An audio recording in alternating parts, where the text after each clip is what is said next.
வணக்கம் சவுக்கு மீடியா நேயர்களே. இன்றைய அரசியல் பல்வேறு அரசியல் மற்றும் சமூக நிகழ்வுகளை பற்றி பேச இருக்கிறோம். வாருங்கள் சார். வணக்கம் சார். வணக்கம் ஆல்ஜி. வணக்கம் லியோ சார். நேற்றைக்கு முன்னே தினம் நினைக்கிறோம் இடி விசாரணை தொடர்பாக ஒரு உத்தரவிட்டாங்க. ஆக்சுவலாக கேட்டாங்க உங்களுக்கு அதிகாரம் இருக்கா இல்லையா அப்படின்னு சொல்லிட்டு. இடிக்கு வந்து சீல் வைக்கிற அதிகாரம் இல்லை, ஏன்னா அவங்க வந்து ஃப்ரெஷ்ஷாக வந்து ஒரு கேஸை விசாரிக்க போகிறதில்ல. அவங்க விசாரித்தா சீல் வைக்கலாம். அந்த அந்த அதிகாரம் வந்து காவல்துறைக்கும் ஐடிக்கும் இருக்கும் அப்படின்னு சொல்லிட்டு பேசணும். இப்போ அதோட தொடர்ச்சியாக வந்து மீண்டும் வந்து ஆகாஷ் பாஸ்கர் வழக்கை வந்து ஸ்டே பண்ணியிருக்காங்க. இது எப்படி ஒரு பெரிய இந்த டாஸ்மாகுள்ளே பெரிய பின்னடைவு மாற்றினான்னு தெரியுது. நிச்சயமாக பின்னடைவு, அதில் சந்தேகம் இல்லை. ஆனால் இதை இப்படியே அன்சேலஞ்சாக போகிறதுக்கு இடி அலோவ் பண்ணாது என்று நாம் எடுத்துக்கொள்ளலாம். இடியோட பவர்ஸ் செக்ஷன் 17 ஆஃப் பிஎம்எல்ஏன் படி ஒரு வழக்கை விசாரிச்சுட்டு இருக்காங்க. அந்த வழக்கை விசாரிக்கும்போது ஒரு தகவல் இடி அதிகாரிக்கு வருது, மாலதிக்கு இந்த ஊழலில் தொடர்பு இருக்குது, 300 கோடி ரூபாய் மாலதிக்கிட்ட இருக்குது அப்படின்ட்டு சும்மா ஒருத்தன் சொல்கிறான். They can just go and search. இதனால தான் இந்த லா ட்ராக்கோனியன்னு சொல்கிறாங்க. என்னையா தொடர்பு, எப்படியா இந்த ஊழலுக்கும் மாலதிக்கும் என்னையா சம்மந்தம்? They need not del. Suspicion, அந்த வேர்டு சஸ்பீஷியஸ், சந்தேகம். மாலதி இதில் தொடர்பு இருக்குன்னு சந்தேகம், தே கேன் சர்ச். அந்த அடிப்படையில் தானே இவங்க நேற்று மெட்டீரியல் கேட்டாங்க. அந்த கடைசியாக நடந்த ஹியரிங்கில் what is the material connecting Aakash Bhaskaran and Vikram Juju with TASMAC ஸ்கேம்னு தான் ஸ்பெசிஃபிக்காக கொஸ்டின் கேட்குறாங்க. இவங்க அந்த 41 எஃப்ஐஆர் கொடுத்தாங்கன்றது நான் சொன்னேன். அதுக்கு தான் மியர் சஸ்பிஷனில் வி கேன் சர்ச் அப்படின்னு சொல்கிறாங்க. சொன்ன உடனே ஸ்டேடு, இப்போது நாம் இந்த படப்பிடிப்பு நடத்துகிற நேரத்தில் இது மட்டும்தான் வந்திருக்கு. தீர்ப்பு வந்தால் விரிவாக ஏன் ஸ்டே செஞ்சுருக்காங்கலாம் வரும். இப்போ உங்கள் 2 பேருக்கும் ஒரு கேள்வி. அமலாக்கத்துறை தம்பி மீது நடவடிக்கை எடுக்க தடை இருக்கிறதா? இப்போ நடவடிக்கை எடுக்க முடியுமா? தம்பியை விமான நிலையத்தில் வச்சு கைது பண்ண முடியுமா? முடியாதா? முடியும், ஏன்னா தம்பி கோர்ட்டுக்கு போகல. பரவாயில்ல, இம்ப்ரூவ் ஆகிட்டாங்க. கரெக்ட்.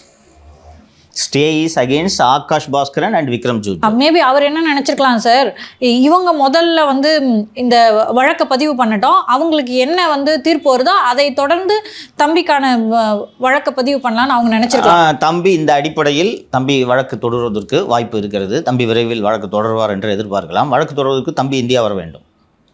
அவரோட அட்வொகேட் மட்டுமே பண்ண முடியாதா? அட்வொகேட் பண்ணணும்னா ஆதரைஸ் பண்ணணும். ஆதரைஸ் பண்ணுறதுக்கு நீங்கள் போய் லண்டனில் இருந்தால் லண்டனில் இருக்க இந்திய தூதரகத்தில் போய் நீங்கள் இந்த ஆதரைசேஷனை கொடுக்கணும். நிறைய ப்ரொசீஜர் இருக்குது. அதுக்கு பசங்க வந்துடலாம் இல்லைங்க. அதை அரெஸ்ட் பண்ண மாட்டாங்கன்றது ஓரளவுக்கு தெரிஞ்சு போச்சு இல்லை? அதை தெரிஞ்சிருச்சு, அது கன்ஃபார்மானு தெரில.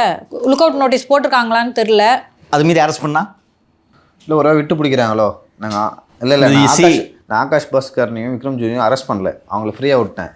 ரத்தீஷ் வர வைக்கிறாங்க, உங்களையும் அரெஸ்ட் பண்ண மாட்டோமான்னு சொல்லிட்டு வர வச்சு அரெஸ்ட் பண்ணலாம் என்ன பண்ணுவீங்க? அதுக்கான அதிகாரம் இருக்காங்க சார். ஏன்னா ஏற்கனவே சீல் வைக்கணுமா வைக்கக்கூடாதானே இடிக்கு தெரியல. ஸோ கைது பண்ணுறதுக்கான வாய்ப்புகள் இருக்கா? அதை பண்ண முடியுமா? அந்த பவர் இருக்கா? கைதுக்கு பவர்ஸ் இருக்குது. என்னுடைய கைது தவறு என்று தம்பி நீதிமன்றத்தை அணுகும்போது நீதிமன்றத்தில் ஆதாரம் இருக்கா இல்லையன்றது சொல்லணும். அப்பவும் போய் இதே 41 எஃப்ஐஆர்னு சொன்னாங்கன்னா ரிலீஸ் பண்ணுன்னு சொல்லுவாங்க. அதுக்குள்ள தேவையான ஆதாரங்களை எடுத்திருப்பாங்க. அரெஸ்டே பண்ணக்கூடாதுன்னு நீதிமன்றத்தில் உத்தரவு வாங்குவதற்கு தம்பி இங்கே வர வேண்டும். ஸோ இப்போ தம்பி வந்தால் விமான நிலையத்தில் கைது செய்வார்களா இல்லையா என்பதற்கு எந்த உத்தரவாதமும் இல்லை. ஸோ இதை இடி சேலஞ்ச் பண்ணுவாங்க. ஏன்னா இடியோட அதாவது பிஜேபியின் முக்கியமான தேர்தல் உத்தியில் நீதிமன்றம் கை வைத்து விட்டது. இப்போ இடியோட பவர்ஸ் எடுத்துட்டிங்கன்னா அப்புறம் எப்படி எலெக்ஷனை ஜெயிப்பாங்க? இந்தியா முழுக்க அடுத்தடுத்து பல்வேறு மாநிலங்களில் தேர்தல் வருகிறது. இப்போது இடிக்கு இந்த பவர்ஸ் போச்சுருந்தாங்கன்னா அப்புறம் பிஜேபி வெற்றி பெறுவது கஷ்டம். இல்லை சார், இப்போது சந்தேகம்னு ஒன்று இருந்தாலே அவங்கள போய் சர்ச் பண்ணலாம் அப்படின்றதே ஈடிக்கு கொடுக்கப்பட்ட வானளாவிய அதிகாரம் போல தான் தோணுது. ஆமாம் யோசிச்சு பாருங்கம்மா. இவங்க ஆகாஷ் பாஸ்கரனும் விக்ரம் ஜூஜுவும் எழுப்பும் கேள்வி இதுதான். எங்களுக்கும் டாஸ்மாகுக்கும் என்னையா சம்பந்தம்? அவங்க சொல்கிறது மியர் சஸ்பிஷன் இஸ் எனஃப். சந்தேகம் இருந்தாலே செல்லலாம். போயிட்டு விசாரணை நடத்துவாங்க. ஆகாஷ் பாஸ்கரனை கூப்பிட்டு, தம்பி உனக்கு வயசு என்ன? சரி 25 சார். என்ன படிச்சுக்கிறேன் சார். எப்படி இப்போ 5 படம் எடுக்கிற? இட்லி கடை என்னப்பா படம்? அதெல்லாம் இட்லி கடை, பராசக்தி, மாமனார் காசு கொடுத்தாரு சார். ரைட்டு, மாமனார் 100 கோடி கொடுத்தாரா? இதில் இன்னொரு முக்கியமான விஷயம் நீங்கள் கவனிக்கணும். ஒரு இப்போ ஆகாஷ் பாஸ்கர்ன்ட்டு ஒரு 50 கோடி இருக்குன்னு வச்சுக்கோங்க. இடி போய் பிடிச்சிடுறாங்க. இது மணி லாண்ட்ரிங்கில் வந்த பணம் இல்லைன்னு ஆகாஷ் பாஸ்கரன் தான் ப்ரூவ் பண்ணோம். ஆமாம், புரியுதா? The burden of proof shifts to Akash Bhaskaran. So இது வழக்கமாக டாமி ஃபங்க்ஷனிங் இப்படி தான். போய் லொடுக்குன்னு பிடிச்சிக்கிறது, பிடிச்சிட்டு நீ சொல்லு இந்த துட்டு ஏது உனக்குன்ட்டு கேட்குறது. இந்த ஸ்டைலில் தான் ஆப்ரேட் பண்ணிட்டு இருக்காங்க. ஸோ இடியோட பவர்ஸே சேலஞ்ச் ஆயிருக்கு. They'll go to supreme court. Supreme court will clarify. தம்பியோட வீட்டு கூட சீல் தான் சார் வச்சிருக்காங்க. தம்பி வீட்டு சீல் வைக்கிறாங்க. தம்பி வரணும் கோர்ட்டுக்கு. இப்போ தம்பி போய் அந்த லைக் தம்பியோ இல்லை தம்பி உறவினர்களோ போய் அந்த சீலை எடுக்கலாம்ல, அதுக்கு அவங்களுக்கு அதிகாரம் இருக்குல்ல. இல்லை லியோ சொல்கிறது கரெக்டான பாயிண்ட்டு. சீல் வைக்க அதிகாரம் இல்லைன்னு ஆகி போச்சு. திறந்து உள்ளே போண்டிதான். ரைட், திறந்து உள்ளே போண்டிதான். என்ன இருக்கு? They can go. Correct, you're right. Sir அடுத்ததாக வந்து நேற்றைய தினம் பிரேக்கிங் நியூஸ் என்னென்னா மாறன் சகோதரர்களுக்குள்ள அது வர்றேன். அதுக்கு முன்னாடி கட்டத்துறை பற்றி சில தகவல்கள் இருக்கிறது, சொல்லிவிட்டு செல்லலாம். கட்டதுரை யார் சார் கட்டத்துறை? கட்ட பஞ்சாயத்து செய்பவர் தான் கட்டத்துறை. அருண் ஐபிஎஸ் பற்றி நேற்று ஒரு விஷயம் பேசினோம். ஒரு டாக்டர், அவர் பேர் என்னப்பா? ஷாம் பிரசாத். டாக்டர் ஷியாம் பிரசாத் அவர் வந்து தீநகர் ஆய்வாளர், தீநகர் அனைத்து மகளிர் ஆய்வாளர் திருமதி கௌசல்யா என்பவர் போய் ஒரு ஹோட்டலில் வச்சு மிரட்டி அதை மாற்றி நீ எழுதி கொடு அப்படின்ட்டு சொல்லியிருக்காங்கன்ட்டு சொன்னோம். ஏன் திருமதி கௌசல்யா அவர்கள் இப்படி அன்யூனிஃபார்ம் மஃப்டியில் போய் ஒரு டாக்டரை எழுதி கொடுக்கணும், கைகாலை உடச்சிடுவேன்னு சொல்லிட்டு அந்த டாக்டரை ஏன் மிரட்டுகிறார் என்பதற்கு காரணம் பின்னணியில் அருண் இருக்கிறார் என்று சொன்னேன் நான். அருண் ஏன் இதன் பின்னணியில் இருக்கிறார் என்பதற்கான காரணங்கள் இப்போது வந்திருக்கிறது.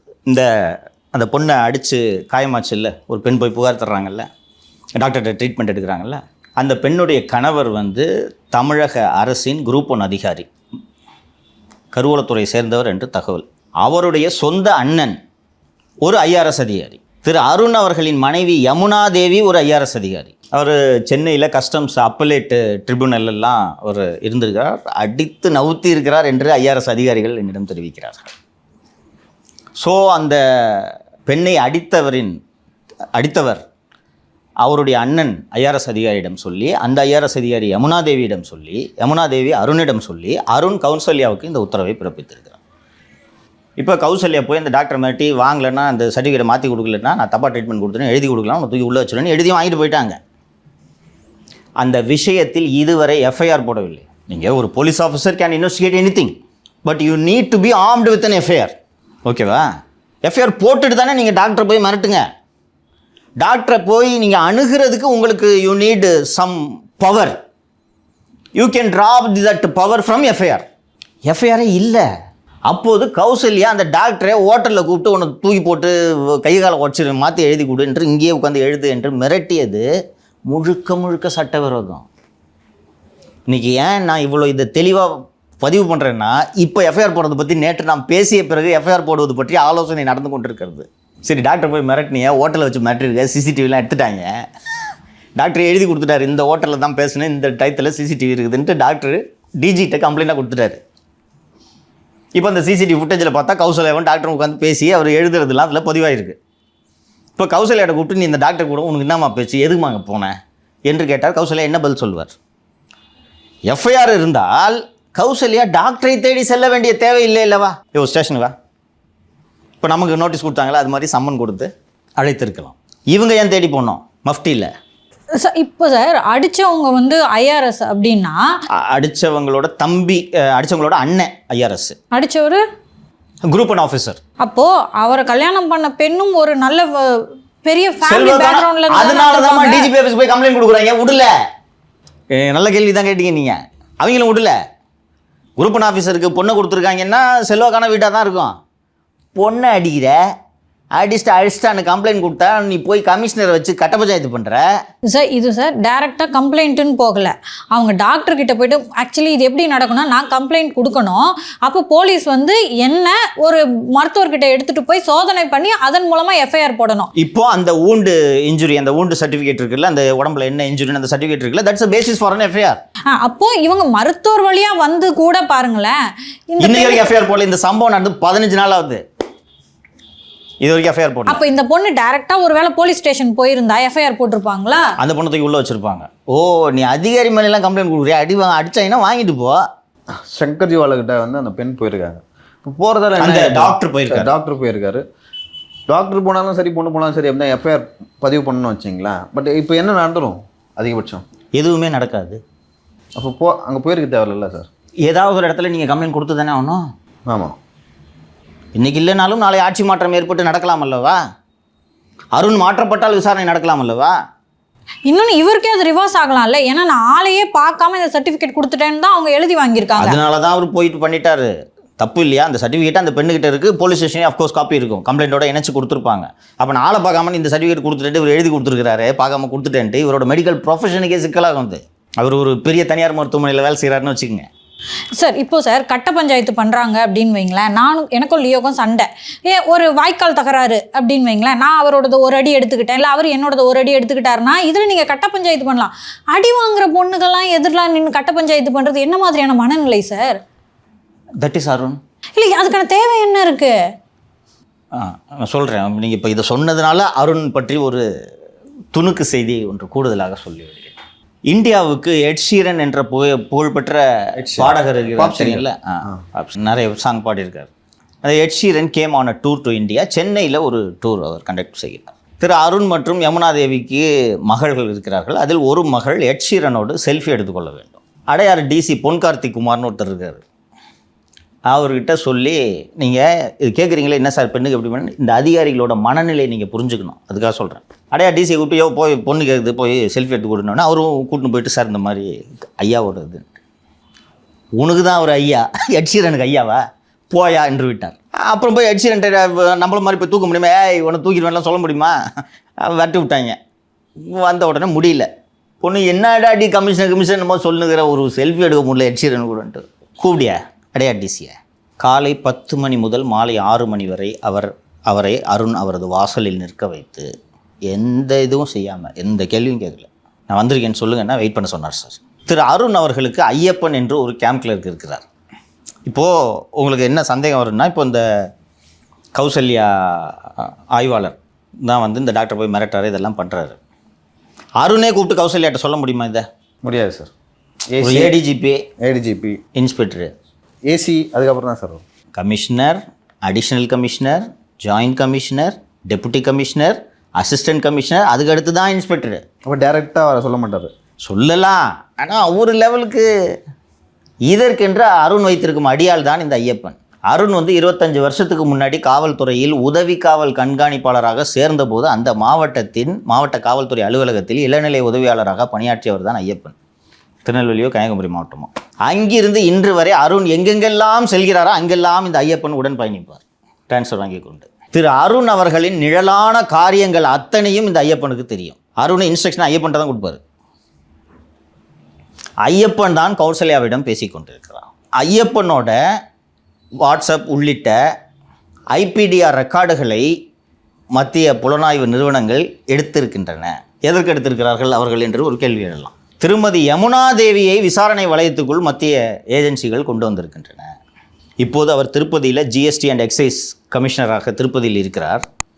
அதற்கு முன்பு சென்னையில் கஸ்டம்ஸ் அப்பலேட் ட்ரிபுனல் 2ஓட சேர்பர்சனாக திருமதி யமுனா தேவி அவர்கள் இருந்தபோது பல கோடி ரூபாய் சம்பாதித்திருக்கிறார் என்று சிபிஐக்கு ஏராளமான புகார்கள் சென்ற அடிப்படையில் தொடர்ந்து சிபிஐயோட உள்ளே ஒரு உளவு அமைப்பு இருக்குது. சிபிஐ உள்ள அந்த அமைப்பு கண்காணிப்பில் வைத்திருந்தது.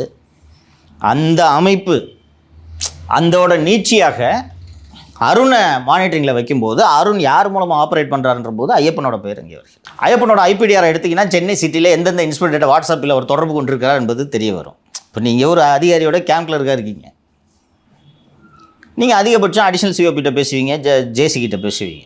இன்ஸ்பெக்டர்கிட்டையா நீங்கள் பேசியிருக்கீங்கன்னா அந்த இன்ஸ்பெக்டரிடம் என்ன பேசினாய்?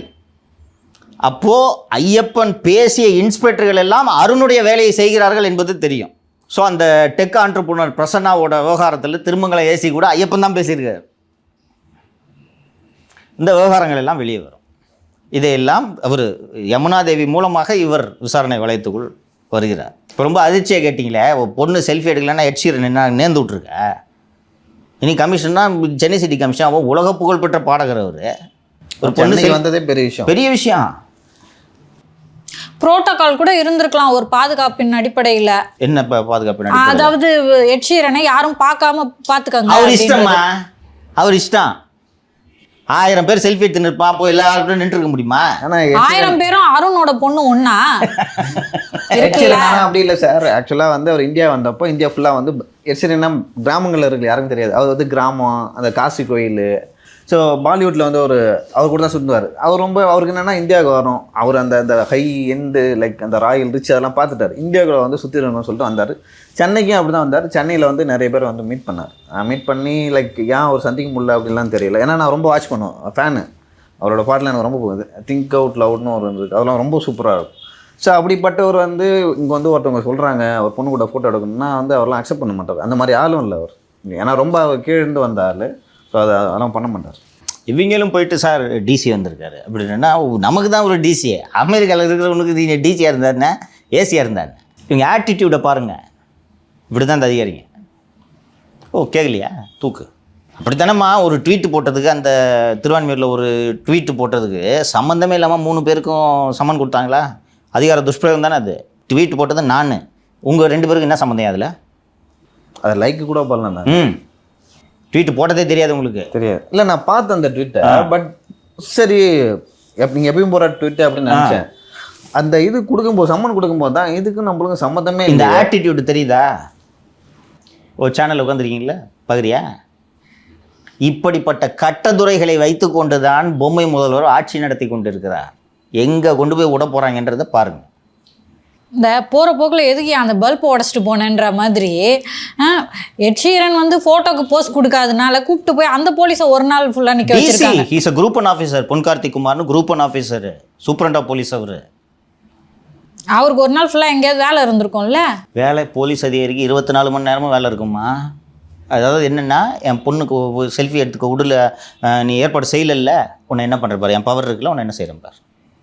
எவ்வளோ அற்பமாக இருக்காங்க பாருங்கள். பெரிய பெரிய அதிகாரி தான் நினச்சிருப்பீங்க. இவங்க புத்திலாம் சல்லி புத்தி. ஸோ இப்போ அடி வாங்கிக்கிட்டு அமைதியாக இருமா. ஏன்னா அந்த குரூப் ஒன் ஆஃபீஸர் எனக்கு தெரிஞ்சவங்க, எங்கள் குடும்பத்தாருக்கு தெரிஞ்சவங்க. இந்த பெண்ணுக்கு என்னம்மா நியாயம்? புருஷன் அடிக்கிறான், அந்த பொண்ணு திருமணமே போனாலும் போகுதுன்னு சொல்லிட்டு போய் போலீஸ் ஸ்டேஷனில் கம்ப்ளைண்ட் கொடுக்குது. போலீஸ் இந்த சிஸ்டமும் சேர்ந்து அந்த பொண்ணை இப்படி அலைக்கழிச்சா திருமண வாழ்க்கை போச்சு, புருஷன் அடிக்கிறான், எங்கே போகும் அந்த பெண்ணை? நீங்கள் அதிகம் சொல்கிறீங்க, அது குடும்பத்தில் நடக்கிற ஒரு பிரச்சனை வெளில வருது. பட் நீங்கள் அண்ணா நகர் பாலியல் வழக்கு எடுத்துக்கிட்டிங்கன்னா அதே மறைக்க தானே பார்த்தாங்க. இதெல்லாம் எனக்கு பேசுறதுக்கே இதாக இருக்குது. 10 வயசு குழந்தைப்பா. அதை பண்ணவங்களுக்கு இது பண்ணுறதுலாம் ஈஸி சார். சார் நேற்று தினம் வந்து ஜெயராமன் ஐபிஎஸ் அவர்களை பற்றி உச்சநீதிமன்றம் வந்து ஒரு முக்கியமான உத்தரவு வந்து திரு ஜெயராமன் ஐபிஎஸ் அவர்கள் உச்சநீதிமன்றத்தை அணுகியிருந்தார். சென்னை உயர்நீதிமன்றம் அவரை உடனடியாக கைது செய்யுங்கள் என்று உத்தரவு போட்டு, அந்த உத்தரவிற்கு ஏற்ப திரு ஜெயராமன் அவர்கள் நீதிமன்ற வளாகத்திலிருந்தே போலீஸ் ஜீப்பில் ஏற்றப்பட்டு, யூனிஃபார்ம் கழட்டிட்டு மாற்று உடையில் அவர் ஜீப்பில் ஏற்றப்பட்டு திருவாலங்காடு காவல் நிலையத்தில் வைத்து 24 மணி நேரம் விசாரணைக்கு பிறகு டிஜிபி அவர்கள் தலையிட்டதன் காரணமாக அவர் கைது செய்யாமல் வீட்டுக்கு அனுப்பப்பட்டார். அதற்குள்ளே ஒரு பணி இடைநீக்கம் செய்யப்பட்டார். தன்னுடைய கைதை எதிர்த்து ஜெயராமன் அவர்கள் உச்சநீதிமன்றத்தை அணுகியிருந்தார். உச்சநீதிமன்றத்தை அணுகிய போது நீதிபதிகள் திரு உஜ்ஜல் பயான் மற்றும் நீதிபதி திரு மன்மோகன் சிங் ஆகியோர் அடங்கிய அமர்வு இதில் ஏதோ நடந்திருக்கு. அப்போது தமிழ்நாடு அரசு சார்பில் ஒரு நாளைக்குள்ள சிச்சுவேஷன் மாறுது. போய் கைது செய்ய வேண்டான்ட்டு இதே அரசு தான் முடிவெடுக்கிறது. சஸ்பென்ஷனை வாபஸ் வாங்குறீங்களா இல்லையான்றதை நாளைக்கு சொல்லுங்கன்ட்டு உச்சநீதிமன்றம் கேட்கிறது. நாளைக்கு சொல்கிறோன்னு சொல்லிட்டு மறுநாள் இது தொடர்பாக அதற்குள்ளே ஒரு சித்தார்த்த தவே என்ற ஒரு மூத்த வழக்கறிஞரை தமிழக அரசு சார்பில் நியமித்திருந்தனர். அந்த மூத்த வழக்கறிஞர் என்ன சொல்கிறார் என்றால், இது போக வேறு சில புகார்கள் அவர் மீது இருக்கின்றன. அகில இந்திய அதிகாரிகள் all India services contact rules படி, டிசிப்ளின் அண்ட் அப்பீல் ரூல்ஸின் படி ஒருவர் மீது விசாரணை நிலுவையில் இருக்கும்போது அவரை பணி இடைநீக்கம் செய்யலாம். அதற்கு அதிகாரம் உள்ளது. அந்த அடிப்படையில் இவர் பணி நீக்கம் செய்யப்பட்டிருக்கார். விசாரணையின் முடிவில் அவர் குற்றமற்றவரா இல்லையான்றதை பற்றி, சஸ்பென்ஷன் ரிவோக் பண்ணுறதை பற்றி அப்போது நாங்கள் முடிவெடுத்துக் கொள்கிறோம் என்று சொன்னதும் சொல்லிட்டு கூடுதலாக என்ன சொல்கிறாங்கன்னா, சென்னை உயர்நீதிமன்றம் சொன்னதால் நாங்கள் இவரை பணி இடைநீக்கம் செய்யவில்லை, அது வேறு இது வேறு என்று தமிழக அரசு தெரிவித்ததன் அடிப்படையில் சென்னை உயர்நீதிமன்றம் சொல்லியிருந்தால் நாங்கள் அதில் தலையிட்டிருப்போம், இது தனியாக இவர் மீது பணி இடைநீக்க நடவடிக்கை எடுக்கப்பட்டுள்ளது என்று சொல்லிவிட்டு இவரை கைது செய்ய வேண்டும் என்று சென்னை உயர்நீதிமன்றம் பிறப்பித்த உத்தரவுக்கு தடை விதித்து விட்டார்கள்.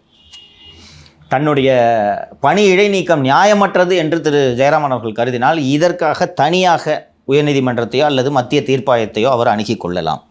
இவரை கைது செய்ய வேண்டும் என்று சென்னை உயர்நீதிமன்றம் பிறப்பித்த உத்தரவுக்கு தடை விதிக்கிறோம். மேலும் சென்னை உயர்நீதிமன்றத்தின் தலைமை நீதிபதி இந்த வழக்கை வேறு நீதிபதிக்கு மாற்ற வேண்டும்.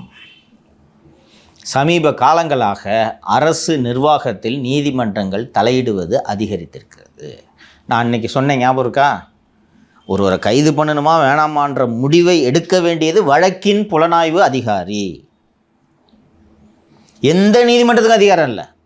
நான் இன்னைக்கு சொன்னேன், உங்களுக்கு ஞாபகம் இருக்கும்னு நினைக்கிறேன். வாரண்ட் பிறப்பிக்கலாம். ஒரு வழக்கை இன்வெஸ்டிகேட் பண்ணுறாரு, இதில் அரெஸ்ட் நெசசரியா இல்லையான்றதை முடிவு பண்ண வேண்டியது that investigating officer, not courts.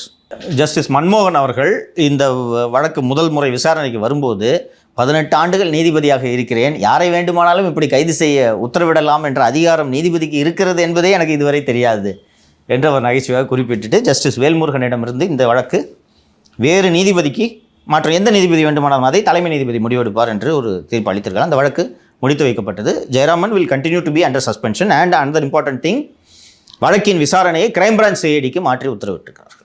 சரிங்க சார். அடுத்ததாக வந்து திமுக கூட்டணியிலேருந்து ஒரு கட்சி வந்து வெளியேறுகிறது, நாங்கள் பேசிகிட்டு இருக்கோம் அப்படின்னு சொல்லிட்டு தொடர்ந்து இப்போ நம்ம நியூஸில் பார்க்குறோம் தலைவர்களும் கருத்து தெரிவிக்கிறாங்க. எனக்கு தெரிஞ்சு நம்ம 2 பேரும் ஒரு வாரத்துக்கு முன்னாடி டிஸ்கஸ் பண்ணோம், அது ஷோவில் பேசல, இந்த மாதிரி ஒரு டாக் போயிட்டுருக்கு சார் அப்படின்னு சொல்லிட்டு நம்ம டிஸ்கஸ் பண்ணோம். இப்போ வந்து தினமலரில் வந்து ஒரு செய்தி வந்திருக்கு, துரை வைகோ அவர்களுக்கு வந்து இணையமைச்சர் பதவி கொடுக்குறதா சொல்கிறாங்க. அவர்கள் வந்து திமுக கூட்டணிந்து வெளியேறலாம் என்ற செய்தியும் வருகிறது. அது வந்து நடக்கிறதுக்கான வாய்ப்பு இருக்கா? என்னிடம் பேசிய பிஜேபி தலைவர்கள் இது எல்லாம் முடியும் வரை வாய் திறக்காதே, அமைதியாக இரு என்று சொன்னார்கள். நானும் சரி சொல்கிறாங்க எல்லாம் முடிஞ்ச பிறகு சொல்லலாம் என்று காத்திருந்தேன். இன்றைக்கி தினமலரில் விரிவாக எழுதிட்டாங்க. பேச்சுவார்த்தை நடந்து கொண்டிருப்பது உண்மை. ஒரு வாரம் முன்பு என்று நினைவு, திமுக கூட்டணியில் இருக்கக்கூடிய ஒரு கட்சியோடு நாங்கள் பேச்சுவார்த்தை நடத்தி கொண்டிருக்கிறோம் என்று நயினார் அவர்கள் சொன்னார். ஞாபகம் இருக்கா? அந்த கட்சி மறுமலர்ச்சி திராவிட முன்னேற்ற கழகம். சரி, இப்போது ஏன் வந்து மதிமுக திமுக கூட்டணி விட்டு போக வேண்டும் என்ற எண்ணம் அவர்களுக்கு ஏன்? எம்பி கமலுக்கு கொடுத்துட்டாங்க, திரு வைகோ அவர்களுக்கு தரல. ஸோ ஃபஸ்ட்டு விஷயம் வந்து ஏன் இருக்க வேண்டும்னு ஒரு கேள்வி வருது. ஏன் திமுக நல்ல இது லியோவோட அணுகுமுறை கரெக்டாக இருக்குது, உங்களுக்கு அனுபவம் பத்தில் ரிவர்ஸில் போகிறாரு. ஏன் இருக்க வேண்டும்னு ஒரு விஷயம் இருக்குது, அதனால் என்ன பெனிஃபிட்? ஏன் இருக்கக்கூடாதுப்பா? ஏன்னா ஒரு சாலிட் அலையன்ஸு. அவங்க அப்பாவுக்கு போன வாட்டி எம்பி கொடுத்தாங்க, இந்த வாட்டி 10 பைசா இல்லை, கட்சியில் தொண்டருங்க கூட கிடையாது. நீ உங்கள் அப்பாவும் பிள்ளையும் மட்டும்தான். ஒரே ஒரு ஆள் மல்லை சத்தியா இருந்தார், அவரையும் வரட்டி விட்டீங்க. அப்புறம் அவர் அழுதுக்குனே திரும்பி வந்து சேர்ந்தார். உங்களுக்கு அண்ணன் நேரு அவர்கள் இல்லை என்றால் நீங்கள் திருச்சியில் ஜெயிச்சதுக்க முடியாது. அவங்களுக்கும் தெரியாது. போன வாட்டி உதயசூரியன் சின்னத்தில் கட்சியே இல்லை, தந்தை மகன் உதவிக்கு மல்லை சத்தியா 3 பேர் தான் கட்சி. எது கொடுக்கணும் உங்களுக்கு வச்சுருக்கதே பெரிய விஷயம். இன்னும் ஒரு 9% இருக்குமா உங்களுக்கு வாக்கு வங்கி? ஏதோ திமுகவுக்கு முன்னாடி ஒரு போட்டு இருக்கிறீங்க நீங்கள், சரி ஒரே கட்சி தான் போல இருக்குன்னு வச்சுருக்குறோம். உங்களுக்கு வேறு என்ன வழி இல்லை தான் சார். இப்போ வந்து இந்த தேர்தலில் வந்து மதிமுக எத்தனை தொகுதி கொடுக்க போகிறாங்கன்னு ஒரு விஷயம். 6 தான்ப்பா, அதுக்கு மேலே கிடையாதுப்பா. உதயசூரியன் சின்னம் தான்ப்பா, அது ஒரு விஷயம் இருக்குது. அதை தாண்டி வந்து இப்போ மத்தியில் வந்து ஆக்சுவலாக அங்கம் வைக்கலான்னு ஒரு உனக்கு ஃபர்ஸ்ட் ஆஃப் ஆல் வந்து நான் திமுக கூட்டணியில் வந்து ஏன் இருக்கணும், அது ஒரு விஷயம். எந்த 6 கொடுப்பாங்கன்னு வச்சுங்களா? 6 உண்டு, செலவுக்கு காசு உண்டு. நீங்கள் 6 சொல்கிறீங்களா? இந்த தேர்தலில் 6 என்பதே சந்தேகம் தான். மதிமுக பொறுத்த வரைக்கும் 6 கொடுப்பாங்களான்னு ஒரு கேள்வி இருக்குது. ஓகேங்களா? 2வது விஷயம் வந்து வைகோ அவர்களுக்கு வந்து இந்த முறை வந்து மாநிலங்களவை கொடுக்கல. அவர் வந்து ஒரு மூத்த அந்த கட்சியை திமுக என்ற கட்சியை எதிர்த்து ஆரம்பிக்கப்பட்ட கட்சி, நான் திமுகவிலே ஐக்கியம் ஆகிறேன்னு சொல்லிட்டு அவர் சுயமரியாதை விட்டு கட்சியில் இருக்க எதிர்ப்புலாம் விட்டு வந்து சேர்ந்தார். அவங்க சின்னத்தில் நிற்கிறதுக்கு ஒத்துக்கிட்டாரு. ஸோ எனக்கு வந்து நீங்கள் வந்து மாநிலங்களவையில் சீட்டு தரல, அது 2வது விஷயம். 3வது எப்படி பார்க்குறேன்னா, லைக் இப்போ வந்து துரை அவர்களுக்கு வந்து ஒருவேளை நான் பாஜக கூட்டணிக்கு போனால் எனக்கு வந்து இணையமைச்சர் பதவி கொடுத்தா என் கட்சியை வளர்க்கலாம், சம்பாதிக்கலாம். அதன் பிறகு வந்து லைக் திமுகவுக்கு எதிராக பேசலாம், அதன் மூலமாக வந்து கட்சி வளரும். அந்த பார்ட்டியோட வளர்ச்சி அப்படி தான், அந்த பார்ட்டி உருவானதே அப்படி தானே. அப்படி இருக்கும்பொழுது திமுக வந்து வெளில வந்தால் இதெல்லாம் நடக்கும். சரி, அங்கே இருந்தால் 6 சொன்னாங்க லாஸ்ட் எலெக்ஷனில். இப்போ 6 என்பது நடக்குமா நடக்காதுன்னு தெரியல. எனக்கு தெரிஞ்சு குறைஞ்சி பேச்சுவார்த்தை நடத்திருப்பாங்க, அதனால தான் ஒரு வேளை வெளில வந்திருப்பாங்களோன்னு நான் நினைக்கிறேன். நீங்கள் சொன்னது எல்லாமே சரி. எல்லாவற்றையும் விட மிக முக்கியமானது, திமுக கூட்டணியிலேருந்து வெளியே வந்தால் தீப்பெட்டி சின்னத்தில் நிற்கலாமா? இப்போ தீப்பெட்டி சின்னத்தில் நிற்க விடுவாங்க. இப்போ தீப்பெட்டி சின்னத்தில் நிற்க விடுவாங்களா அசம்பிளி எலெக்ஷனில்? போன வாட்டி உதவி செய்யிருந்தால் என்ன புதுசாக வந்து இந்த தனிச்சின்னங்க கேட்டுருக்கேன். போன வாட்டி எவ்வளோ தர நினச்சி ஞாபகம் இருக்கா? உதயசூரியன் சின்னமா இதுவான்னு மேடையிலே துரை வைக்கோ அழுதார், ஞாபகம் இருக்கா? இப்போ இதான் ஆஃபர் சொல்லிடுறேன். துரை வைகோவுக்கு இணையமைச்சர் 6 இடங்கள், 6ன்றது 5 ஆகலாம், நம்பர்ஸ் முன்ன பின்ன இருக்கும். தனி சின்னம், செலவு துட்டு. ஏன் இந்த ஆஃபரை எடுத்துக்கூடாது? 1, வைகோ பர்சனலி வெரி ஹர்ட். என்னுடைய சுயமரியாதையை விட்டு எந்த திமுகவை எதிர்த்து, எந்த வாரிசு அரசியலை எதிர்த்து நான் மறுமலர்ச்சி திராவிட முன்னேற்ற கழகத்தை தொடங்கினேனோ அதை எல்லாத்தையும் தூக்கி ஓரமாக வச்சுட்டு மதிமுக இருக்கிற சொத்தை காப்பாற்றணும், பிள்ளைக்கு ஒரு கம்பல்சரி அப்பாயின்மெண்ட் போடணுன்றதுக்காக நான் என்னுடைய ப்ரைடெல்லாம் முழுங்கிட்டு நான் இங்கே வர்றேன். இந்தியாவில் ஒரு பெஸ்ட்டு பார்லிமெண்டேரியன் என்று பெயர் எடுத்தவன் ஃபருக் அப்துல்லா, வாஜ்பாய் உள்ளிட்ட தேசிய தலைவர்கள் அத்தனை பேரும் எனது நண்பர்கள். டெல்லியில் நான் அறிமுகமான ஒரு முகம். என்னை விட உங்களுக்கு இந்த நடிகர் முக்கியமாக போய்விட்டாரா?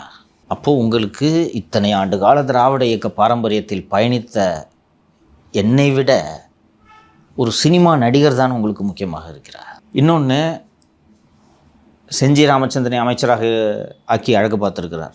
ஆமாம். இன்னொரு ஒரு மத்திய இணையமைச்சராக இருந்திருக்கிறார். அவங்களெல்லாம் அதிமுக மூலமாக அமைச்சராக்கி அழகு பார்த்தேன். என் மகனை அமைச்சராக்கி அழகு பார்க்கும் ஆசை ஒரு தந்தையாக எனக்கு இருக்காதா? இல்லை பிஜேபியோடு கூட்டணி சேரவே கூடாது என்ற கட்சியாது? மதிமுக கடந்த காலங்களில் பிஜேபியோடு கூட்டணி சேர்ந்ததே இல்லையா? சார், ஆக்சுவலாக ஒரு காங்கிரஸோட பாஜக இருக்கும் தலைவர் தான் ரொம்ப க்ளோஸ். ஒன்று. இன்னொன்று, குஜராத் கலவரத்துக்காக குஜராத் அரசின் மீது கண்டன தீர்மானம் கொண்டு வர வேண்டும் என்று பாராளுமன்றத்தில் விவாதம் நடைபெற்ற போது விடிய விவாதம் நடைபெற்றது என்று நினைவு. மோடிக்கு ஆதரவாக அன்று பாராளுமன்றத்தில் வீர முழக்கமிட்டவன் இதே வைகோ. எது தடுக்கிறது? ஈழத் தமிழர்களை கொத்தாக கொன்று குவித்த காங்கிரஸ் கூட்டணியை விட பிஜேபி கூட்டணி இயல்பானது தானே. So talks are going on, நடந்துடும்.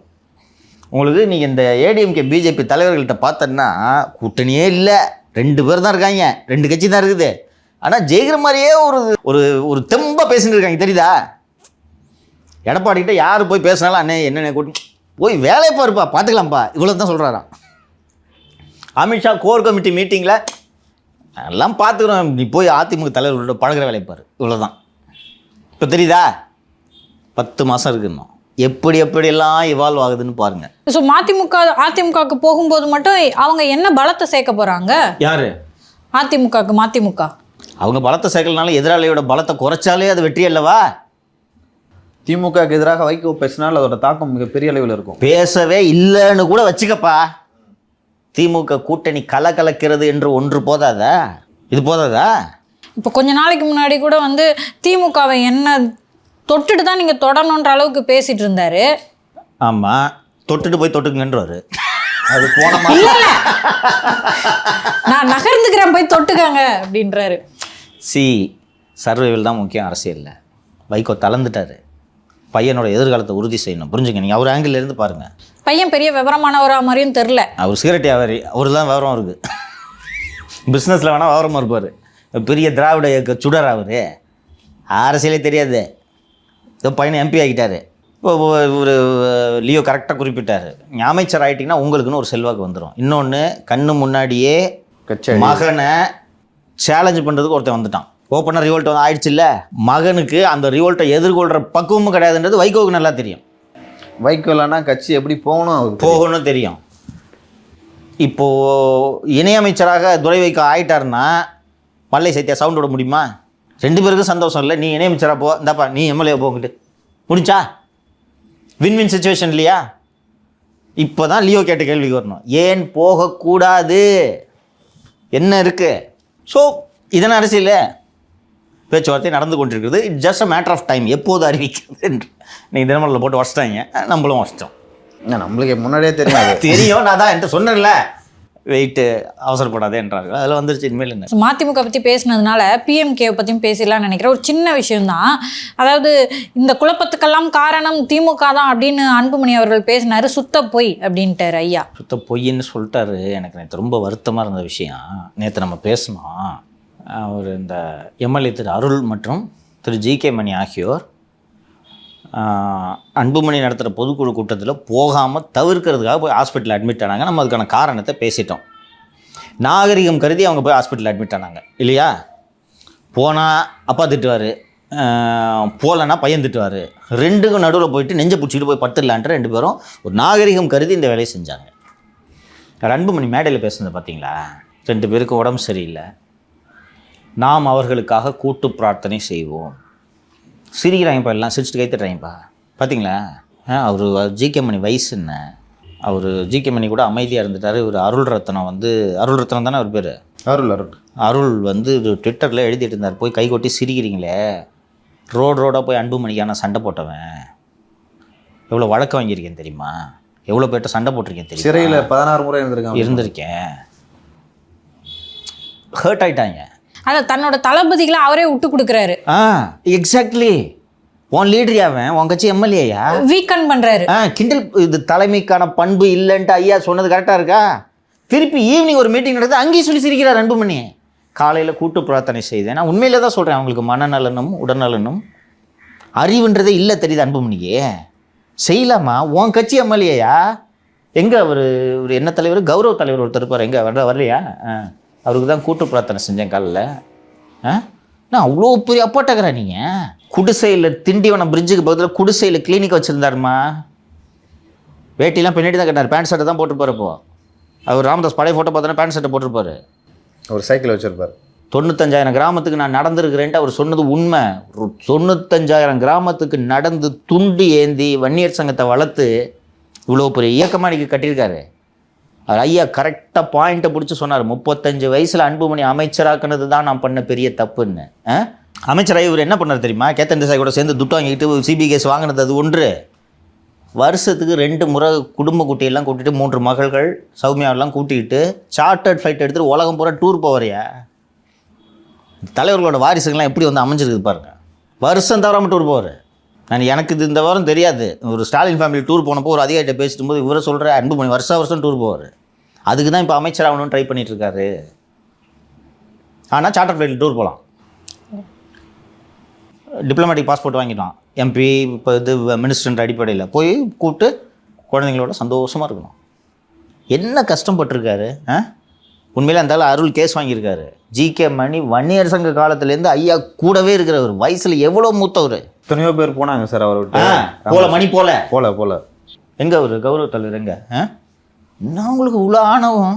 இன்னொன்று பிரச்சனை உங்களுக்கும் உங்களுடைய அப்பாவுக்கும் தான், அதைத்தான் நீங்கள் டீல் பண்ணணும். நாகரீகமாக அவங்க 2 பேரும் ஒதுங்கி இருக்கிறாங்க, புரியுதா? 2 பேரும் நீங்கள் கவனித்து பார்த்தீங்கன்னா சரியாயிடும். சந்திச்சா சரியாயிடும். 2 பேரும் சந்திச்சா சின்ன பிரச்சனை. அவங்க அவ்வளோ பக்குவமாக 2 பேரும் பேசுகிறாங்க. உங்களுக்கு எங்கேருந்து இவ்வளோ ஆணவம் வருது?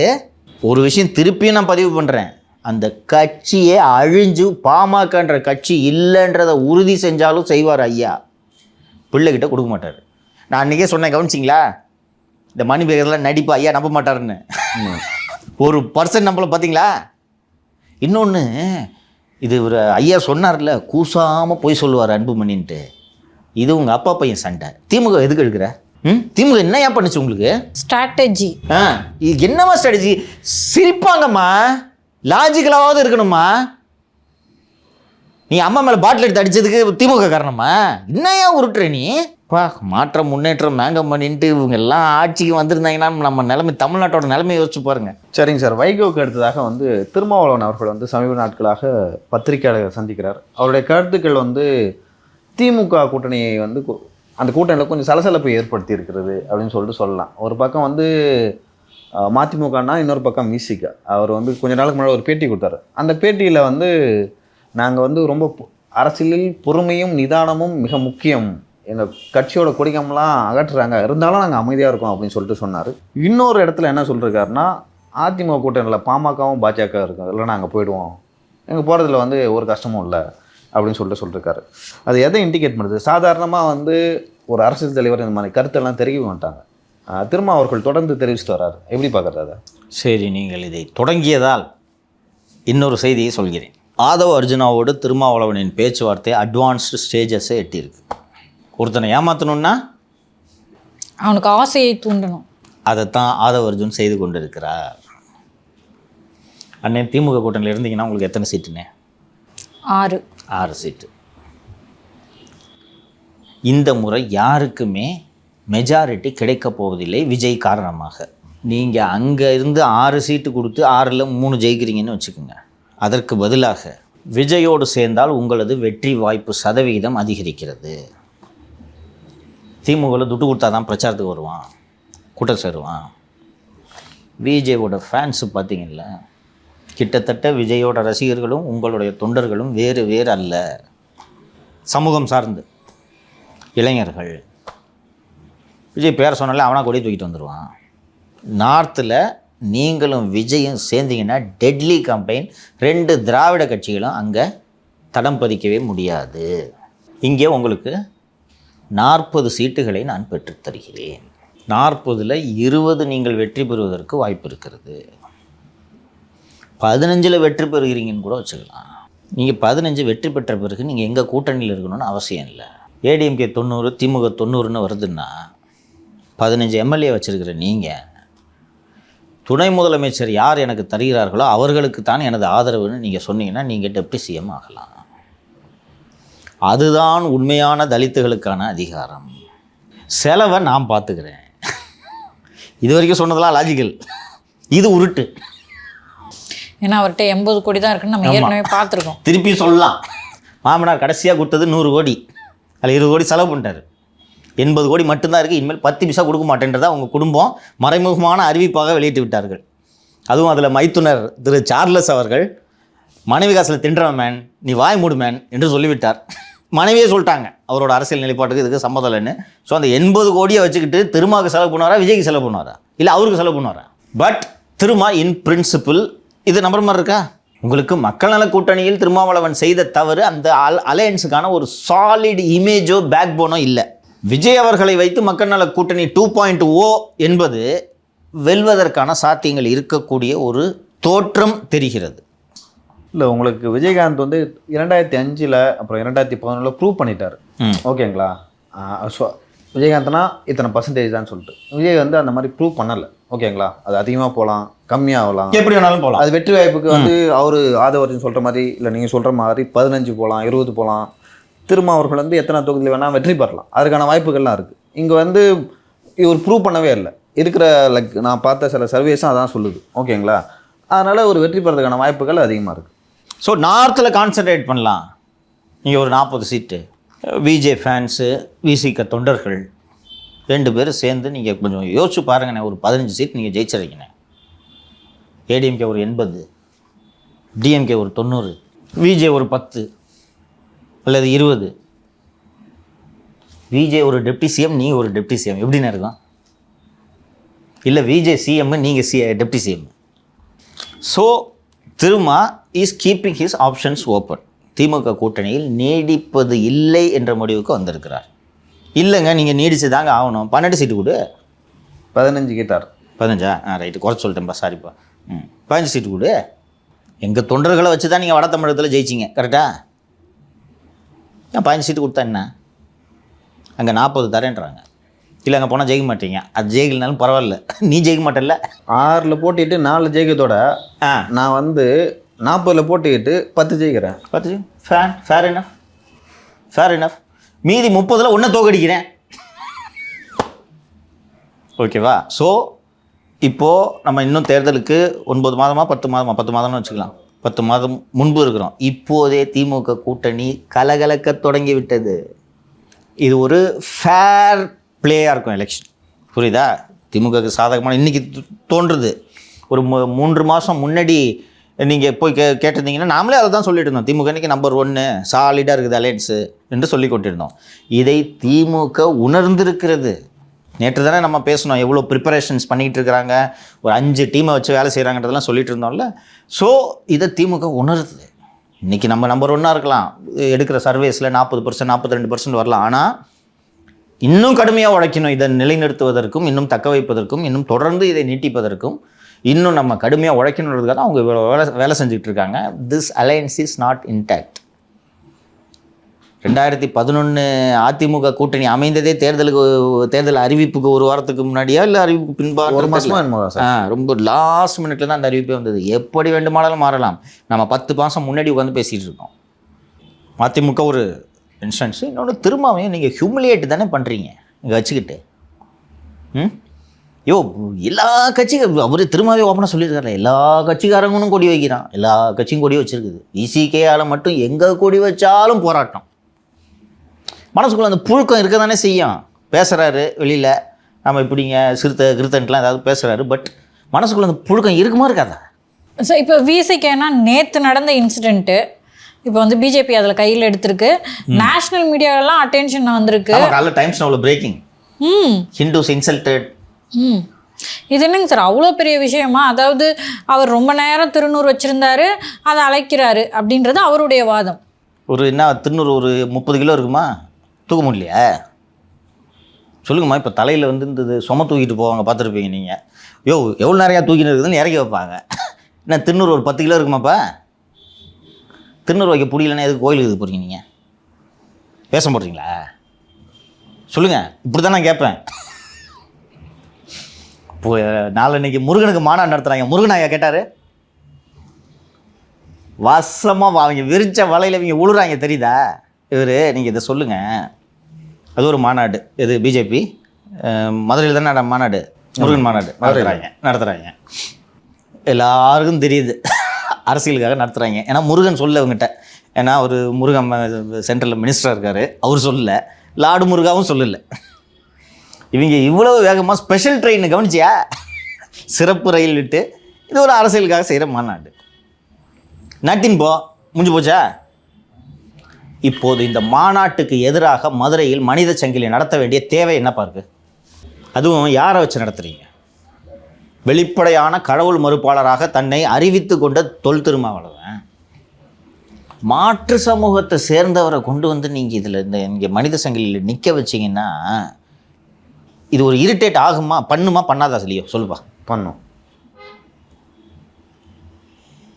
திரும்ப பேசுறது கூட புரிஞ்சுக்கிட்டு போயிடுவாங்க. அவர் பெரியார் கொள்கையை பின்பற்றக்கூடிய ஒரு உடியா அப்படின்ட்டு போயிடுவாங்க.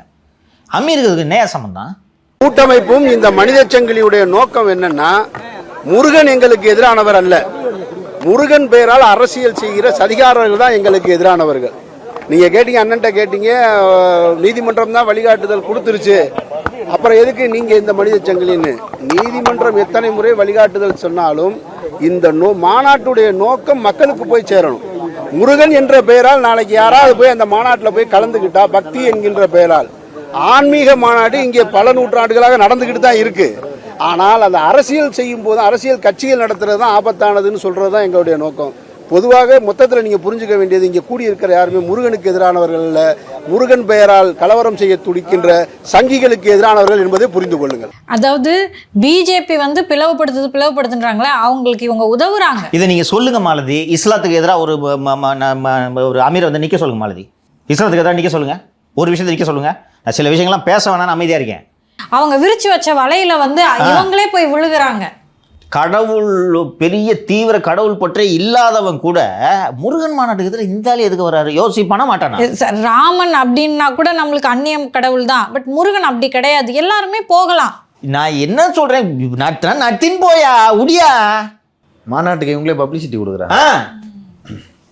அதை வந்து உங்களுக்கு ஞாபகம் இல்லை, நான் வந்து இது சொல்கிறேன். நான் இது பேசி தான் ஆகணும். இந்த நேரத்தில் சில ஆண்டுகளுக்கு முன்பு ஹிஜாப் அணிவது தொடர்பாக இந்த விஜய் டிவியில் ஒரு நீயா நானா தானே அது நிகழ்ச்சி, அந்த நீயா நானா நிகழ்ச்சி நடக்கிறது. ஸோ அந்த நீயா நானா நிகழ்ச்சி ஷூட்டிங் முடிஞ்சிருச்சு.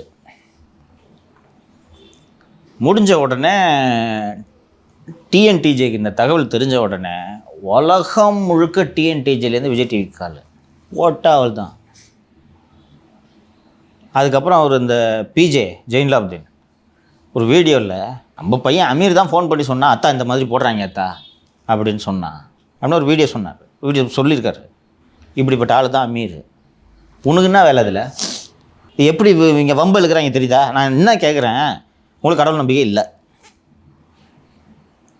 அரசு விழா நடத்துனீங்களா இல்லையா முருகனுக்கு?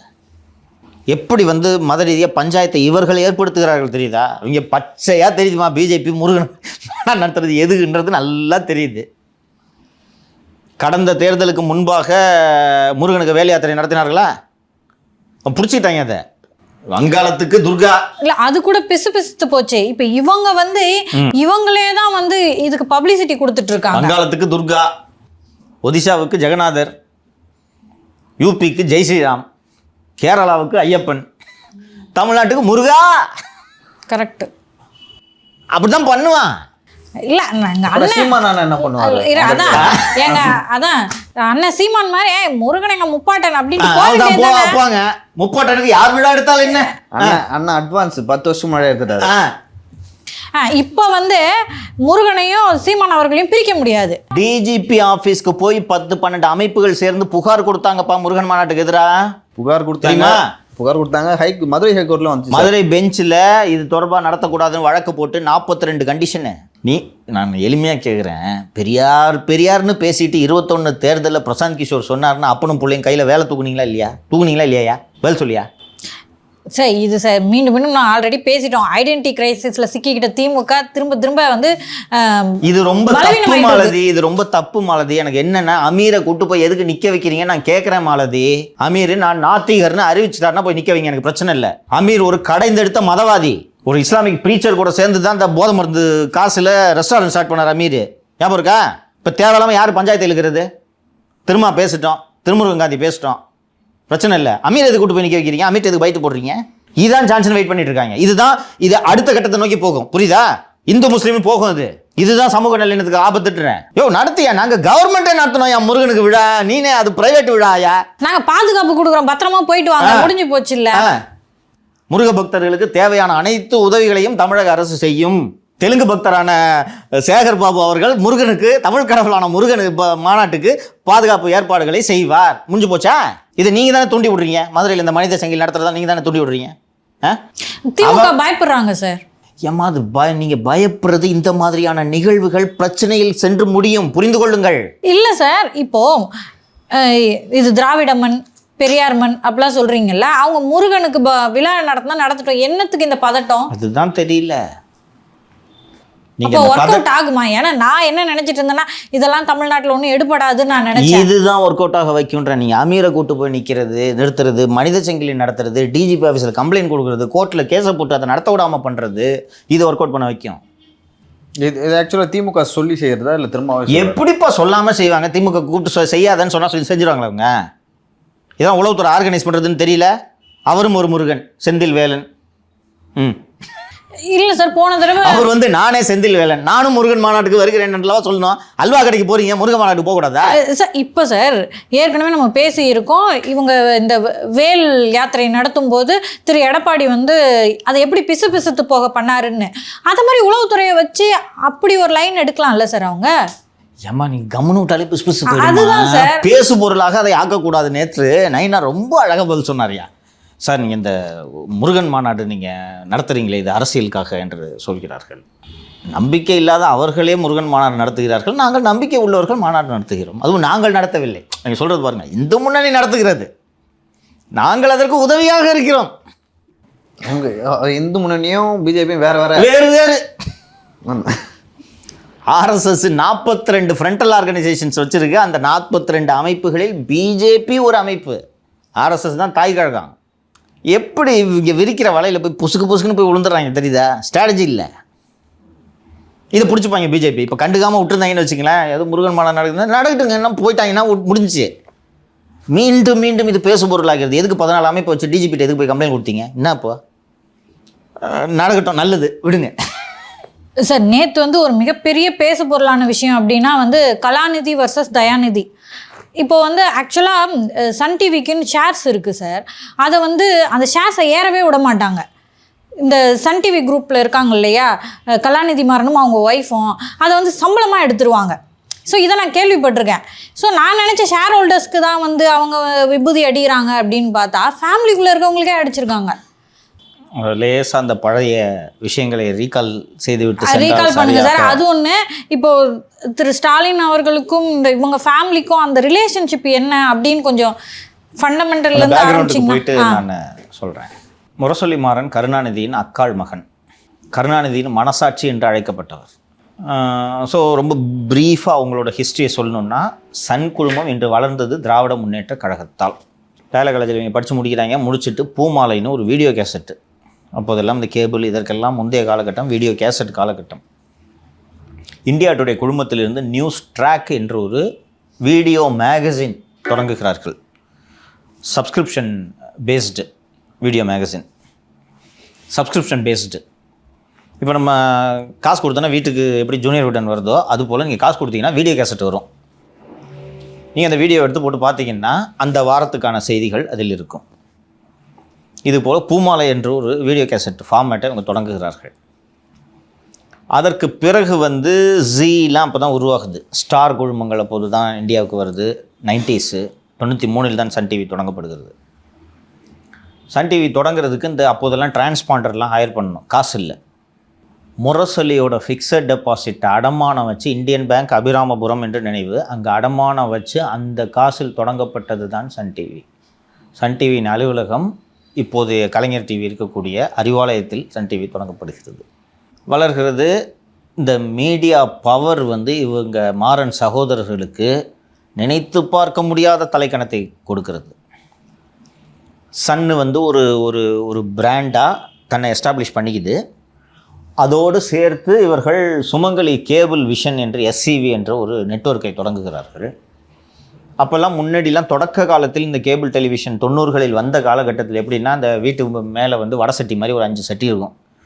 அவங்க ஒரு 200-300 கனெக்ஷன் வச்சு அவங்க மட்டும் இந்த பண்ணிகிட்டு இருப்பாங்க. அதுக்கப்புறம் இதெல்லாம் நெட்வொர்க் ஆகுது. சப்ஸ்கிரிப்ஷன் மாடல் வர ஆரம்பிக்குது.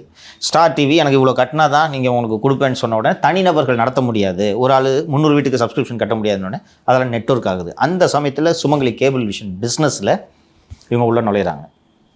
நுழைஞ்சு ஒவ்வொரு கேபிள் ஆப்ரேட்டராக மிரட்டுறாங்க. 300 கனெக்ஷன் வச்சுருக்கேன், என் கூட ஜாயின் பண்ணு, என்னோட சப் ஏஜென்ட் ஆயிருன்ட்டு தமிழ்நாடு பூரா நெட்வொர்க்கை எடுத்துட்டாங்க. எடுத்து எஸ்சிவி தான் மோனோபொலி. அது சொல்லிடுறேன் சார். எல்லா வீட்டுக்கும் போனீங்கன்னா டிவி மேலே சின்ன பாக்ஸ் இருக்கும். அதில் டிசிஎல், எஸ்சிவி, செட்டப் பாக்ஸ் கான்செப்டை கேபிள்னா எஸ்சிவி என்று ஆகிவிடுகிறது. அப்போது இதே போல் மற்றொரு கேபிள் நிறுவனத்தை நடத்தலாம் என்று அப்போது உள்ளே இங்கே நுழைந்தது ஹாத்வே. எந்த அளவுக்கு இந்த மாறன் சகோதரர்கள் மோசமானவர்கள் என்றால், ஹாத்வே கேபிள் எங்கெங்கெல்லாம் இருக்கோ அறுத்து போடுவாங்க, போய் ஆளை வச்சு அறுப்பாங்க.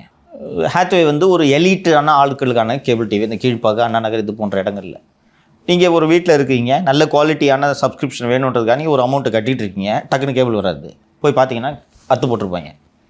அவங்க இன்ஜினியர் அனுப்பி இந்த கேபிளை போட்டோன்னா மறுநாள் திருப்பி அறுத்து போடுவாங்க. நீங்கள் என்ன பண்ணுவீங்க? 2 நாள் பார்த்து 3 நாள் எஸ்சிவிக்கு போயிடுவீங்க. ஹாத்வே எனக்கு தொழிலே வேணான்னு போயிட்டாங்க பாம்பேக்கு. இதற்காக தான் செல்வி ஜெயலலிதா அரசு கேபிள் கார்ப்பரேஷன் என்ற ஒன்றை கொண்டு வருகிறார்.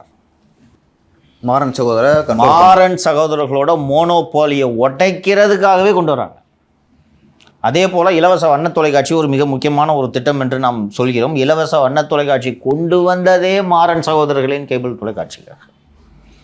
ஸோ தமிழ்நாடு பூரா கேபிள் மோனோபோலி ஆகுது. இது எங்கே போய் முடியுதுன்னா, என்னை தவிர எவனுமே நியூஸ் சேனல் நடத்தக்கூடாது. இன்றைக்கி இந்த மாறன் சகோதரர்களுக்குள் நடக்கும் இந்த குடுமிப்பிடி சண்டையை புதிய தலைமுறை செழிப்போடு செய்தியாக பதிப்பித்து கொண்டிருப்பதற்கு மிக முக்கியமான காரணம், புதிய தலைமுறையை வாழவே விடலவங்க. இவங்க மட்டும்தான் மோனோபோலி என்று ஆன பிறகு உங்களோட நியூஸ் சேனலை அதில் இணைக்கிறதுக்கு இத்தனை கோடி கொடு. வருஷம் அதுவும் எப்படின்னா, பிஸ்னஸும் ஒரு எத்திக்ஸாக நடத்த மாட்டாங்க. இந்த வருஷம் 5 கோடி கொடுத்தோன்னா 5 கோடி ஒரு வருஷத்துக்கு மட்டும்னா, அடுத்த வருஷம் 15 கோடின்னு வாங்கியது. என்னையா போன வருஷம் 5 கோடி தான் 15 கோடி. நீங்கள் கம்மியாக காசு கொடுத்தீங்கன்னா தூக்கி கடைசி பேண்டில் போட்டுறது. அதாவது நியூஸ் சேனலுக்குன்னு அடுத்தடுத்து வராமல் ஆசீர்வாதம் சேனலுக்கு பக்கத்தில் போய் போட்டுறது. புதிய தலைமுறை இதை ஒரு கேம்பெயினாக ரன் பண்ணாங்க. எங்கள் சேனல் தெரியல, எங்கள் சேனல் தெரியல, எங்கள் சேனல் தெரியலன்னு.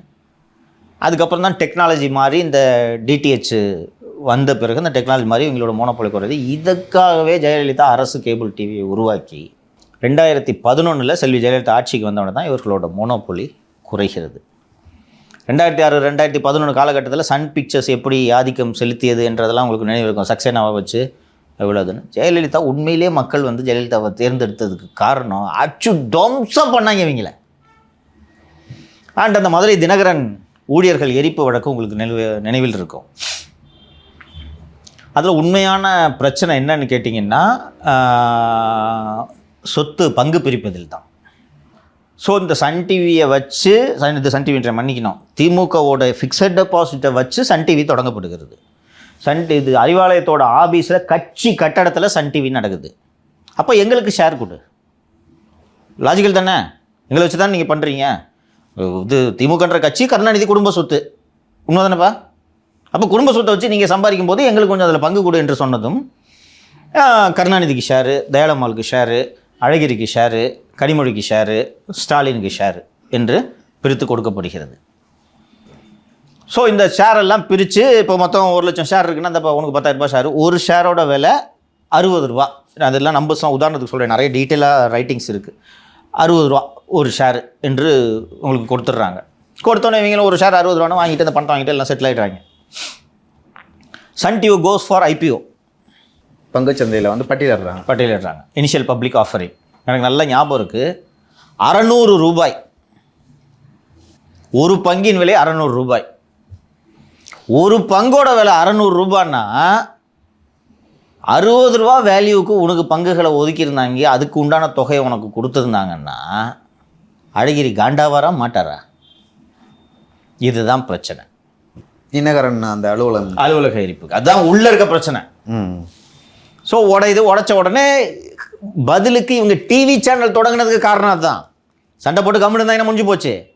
அவன் என்னடா தொடங்குது, நம்ம தொடங்கும் டிவி சேனல். ஸோ கலைஞர் டிவின்னு ஒரு டிவி சேனல் தொடங்கி அந்த ஒரு திரு சரத்குமாரை வர வைத்து இவங்க கல்லூரி தோழர் அவர் வர வச்சு கலைஞர் டிவியோட MD-யாக போட்டு அதை விட பெருசாக இந்த சேனலை நடத்தணும் என்று சொல்லி இதை நடத்தி இதெல்லாம் நடந்துகிட்டு இருந்த உடனே அந்த பிரிஞ்ச அந்த கேப்பில் தீட்டின மரத்தை கூர் பார்க்குறதுன்னு கேள்விப்பட்டிருக்கீங்கல்ல, அந்த வேலையை செஞ்சாங்க. பிரிஞ்சிருச்சு. நீங்கள் பண்ண ஃப்ராடுத்தனத்தினால்தான் குடும்பம் பிரியுது. அந்த குடும்பத்தையும் எந்த கட்சியால் வளர்ந்தோமோ அந்த கட்சியை காலி பண்ணுற வேலையை சன் டிவி செஞ்சிச்சு, மாறன் சகோதரர்கள் செய்தார்கள். 2Gயை ஊதி பெருசு பண்ணதே சன் டிவி தான். ஊதி பெருசு பண்ணி இதில் இந்த கூடுதலாக ஒரு துணுக்கு செய்தி இதையும் சொல்லிவிடுகிறேன். இவனுக்கு எவ்வளோ பிச்சைக்காரனுங்க இவனுங்க அப்படின்ட்டு இந்த 2 மாறன் சகோதரர்களும் நீங்கள் தொலைத்தொடர்பு அமைச்சராகி விட்டீர்கள் இல்லையா? நீங்கள் ஒரு சன் டிவி என்ற ஒரு மிகப்பெரிய நிறுவனத்தை நடத்தி வருகிறீர்கள். உங்கள்கிட்ட இல்லாத பணம் இல்லை. நீங்கள் நினச்சிங்கன்னா பில்லு கட்ட முடியும். நம்ம இந்த தவுளுண்டு ஆஃபீஸ் நடத்துகிறோம். இந்த தவுளுண்டு ஆஃபீஸ்லேயே வந்து கணக்கெலாம் எப்படி எழுதி வைக்கிறோன்றது உங்களுக்கு தெரியும். அப்போ நீங்கள் ஒரு பெரிய நிறுவனத்தை நடத்தினீங்கன்னா நீங்கள் தாராளமாக அதற்கான செலவுகளை எதிர்கொள்ள முடியும். எவனாவது கேபிளில் BSNL லைனை திருடுவானாப்பா? உலகத்தில் எங்கேயாவது நடக்குமாப்பா? இப்போலாம் ஏர்வேவ்ஸ் வந்துச்சு, முன்னாடிலாம் cable, under ground cable. Dayanidhi Maran மத்திய அமைச்சராக இருக்கும்போது அவருக்கு வீட்டுக்கு கீழே கேபிள் போட்டு அங்கேருந்து ஒரு ஜங்ஷன் பாக்ஸ் எழுப்பி அதுலேருந்து லைனை திருடி சன் டிவி நடத்துகிறானுங்க. உலகத்தில் இவ்வளோ கேவலமானவங்களை எங்கேயாவது பார்த்துருக்கியா? நெட் கனெக்ஷனுக்காக சார் பெரிய எவ்வளோ ஆகிட போகுது. ஆடிட்டர் திரு குருமூர்த்தி அவர்கள் தான் முதல் அதை பிரேக் பண்ணுறாரு. அதற்கு ஒரு CBI வழக்கு வந்து காசு கொடுத்துட்டு எல்லாத்தையும் காலி பண்ணிட்டாங்க. அந்த டைமில் அந்த பிரச்சனை வந்தப்போ தான் சார் அவர் வந்து மத்திய தொலைத்தொடர்புலேருந்து ஜவுளிக்கு மாற்றப்படுறாரு. மன்மோகன் சிங் முடிவெடுக்கிறார். அப்போ எவ்வளோ பிச்சைக்காரங்க பாருங்கள். இவ்வளோ பணம் இருக்குது இல்லைம்மா. உங்கள் அப்பா பிரெயின் டெட் ஆகிட்டார், ஓகேவா? பிரெயின் டெட் ஆகிட்டார், அப்போலோவில் அட்மிட் ஆகிட்டார். He may recover or may not recover. He cannot function. Okay, he was in a comatose. அப்போ அமைச்சர் எப்படி வேலை செய்ய முடியும்? செய்ய முடியாது இல்லையா? அவர் அமைச்சராக நீடித்தா கவர்மெண்ட் அந்த ஹாஸ்பிட்டல் பில்லை கட்டணும்னு சாவர வரைக்கும் அமைச்சர் பதவியில் கிட்டத்தட்ட 5-6 மாதம் வச்சுருந்தாங்க தெரியுமா? எவ்வளோ புத்தி பாருங்கள். கெட்டாலும் மேன்மக்கள் என்றது இவர்கள் ஒரு நாளும் மேன்மக்கள் ஆக மாட்டார்கள். இப்போது இந்த பஞ்சாயத்து வீதிக்கு ஏன் வந்திருக்கிறது என்பதற்கான காரணம் மற்றும் அதன் பின்னணியை சொல்கிறேன். இன்றைக்கி 2 மாறன்களும் சண்டை போட்டுக் கொள்கிறார்கள். இந்த 2 மாறன்களும் சேர்த்து தான் கருணாநிதி மற்றும் கருணாநிதி குடும்பத்துக்கு விபூதி அடித்தார்கள். சொந்த சகோதரி அன்புக்கரசிக்கு விபூதி அடித்திருக்கிறார்கள். அவங்க she is a cardiologist, she is working in USA. சொந்த தங்கச்சியை ஏமாத்திருக்காங்கம்மா 2 பேரும் சேர்ந்து. தங்கச்சியை ஏமாற்றும் போதெல்லாம் தயாநிதி மாறன் சேர்ந்துக்கிட்டு ஆமாங்கல்லா புகழ்னு கூப்பிடுவாங்கன்னு நினைக்கிறேன். ஆமாம் புகழ் இது அடிக்கலாம். ஆமாம் அவளுக்கு இதுக்கு நான் தான் டாக்டர் அமெரிக்காவில் இருக்கா போடு அடி சேர்ந்து பண்ணிட்டாங்க. கடந்த 7 ஆண்டுகளாக கலாநிதி என்ன செய்திருக்கிறார் என்றால் சாதாரணமாக தினந்தோறும் சில கோப்புகளில் கையெழுத்து போட வேண்டி இருக்கும்லவா, அது போல் வந்து தயாநிதி மாறன் கோப்புகளில் வரிசையாக பேப்பர்ஸில் கையெழுத்திடும்போது அந்த ஒரு 20 கையெழுத்து போட்டோன்னா அந்த 20 கையெழுத்துக்கு நடுவில் வந்து ஷேர் ட்ரான்ஸ்ஃபர் பேப்பரை வச்சிருது. இவங்கெல்லாம் படித்து பார்க்குறது உங்களுக்கு நேரம் இருக்காது. பிஏ வந்து சார் இது சார் மொத்தம் 10 சிக்னேச்சர் சார் இப்படி வரிசையாக எடுப்பாங்களா, இவரும் எல்லாம் ரெடியா அவ்வளோ தானே எடுத்துகிட்டு போ அப்படின்ட்டு 7 வருஷமாக கையெழுத்து வாங்கியிருக்காங்க கலாநிதி.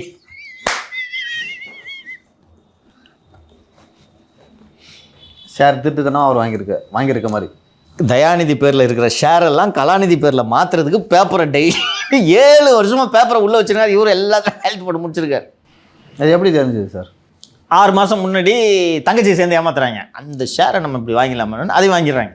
எல்லாம் முடிந்த பிறகு கடைசியாக ஒரு நாள் எவ்வளோ தான் இருக்குது என்னோட ஷேருன்னு பார்த்தா உனக்கு எது ஷேருன்னு இருக்கார். ஏன் மிஸ்டர் வாட் நான்சென்ஸ் இது? நானும் தம்பி என்ன நீ தானே கையெழுத்து போட்டிருக்க? நான் எப்போயா போட்டேன் தப்பாரு? காசு கொடுத்துருக்காங்களா? அது ட்ரான்ஸ்ஃபர் ஆயிருக்கா? காசு கொடுத்தா எதுக்கு இந்த சிக்கல்? ஃபஸ்ட்டு எப்படி கொடுப்பார் இவர்? அவர் ஷேரை கொடுக்க மாட்டார். சரி என்று நாம் ஒரு எம்பியாக இருக்கிறோம், திராவிட முன்னேற்ற கழகத்தின் எம்பியாக இருக்கிறோம், ஆதரவு இருக்கிறது கட்சியோட. அதனால் நேராக போய் மாமாட்ட நம்ம பஞ்சாயத்து வைப்போம் அப்படின்னு போய் ஸ்டாலின் என்ன தாத்தா வருமா மாமா வருமா? மாமா தான் வரும்னு நினைக்கிறேன். மாமா வரும். மாமா இந்த மாதிரி மாமா புகழ் ஏமாற்றிட்டான். அது உங்கள் குடும்ப பிரச்சனைப்பா, என்கிட்ட ஏன் கொண்டு வர? இல்லை மாமா இந்த மாதிரி அப்போ அது உங்கள் பிரச்சனைப்பா. எனக்கு தொடக்கத்தில் இந்த ஆட்சி வந்ததுலேருந்து எனக்கு மைண்டு நம்மன்னு இருந்துச்சு. என்ன காரணம்னா 2006 இவங்க கேடி பிரதர்ஸ் போட்டேன். நான் தான் அவங்களுக்கு கேடி பிரதர்ஸ்னு பேர் வச்சேன். தப்பாக நினைக்காதீர்கள். கலாநிதி தயாநிதி.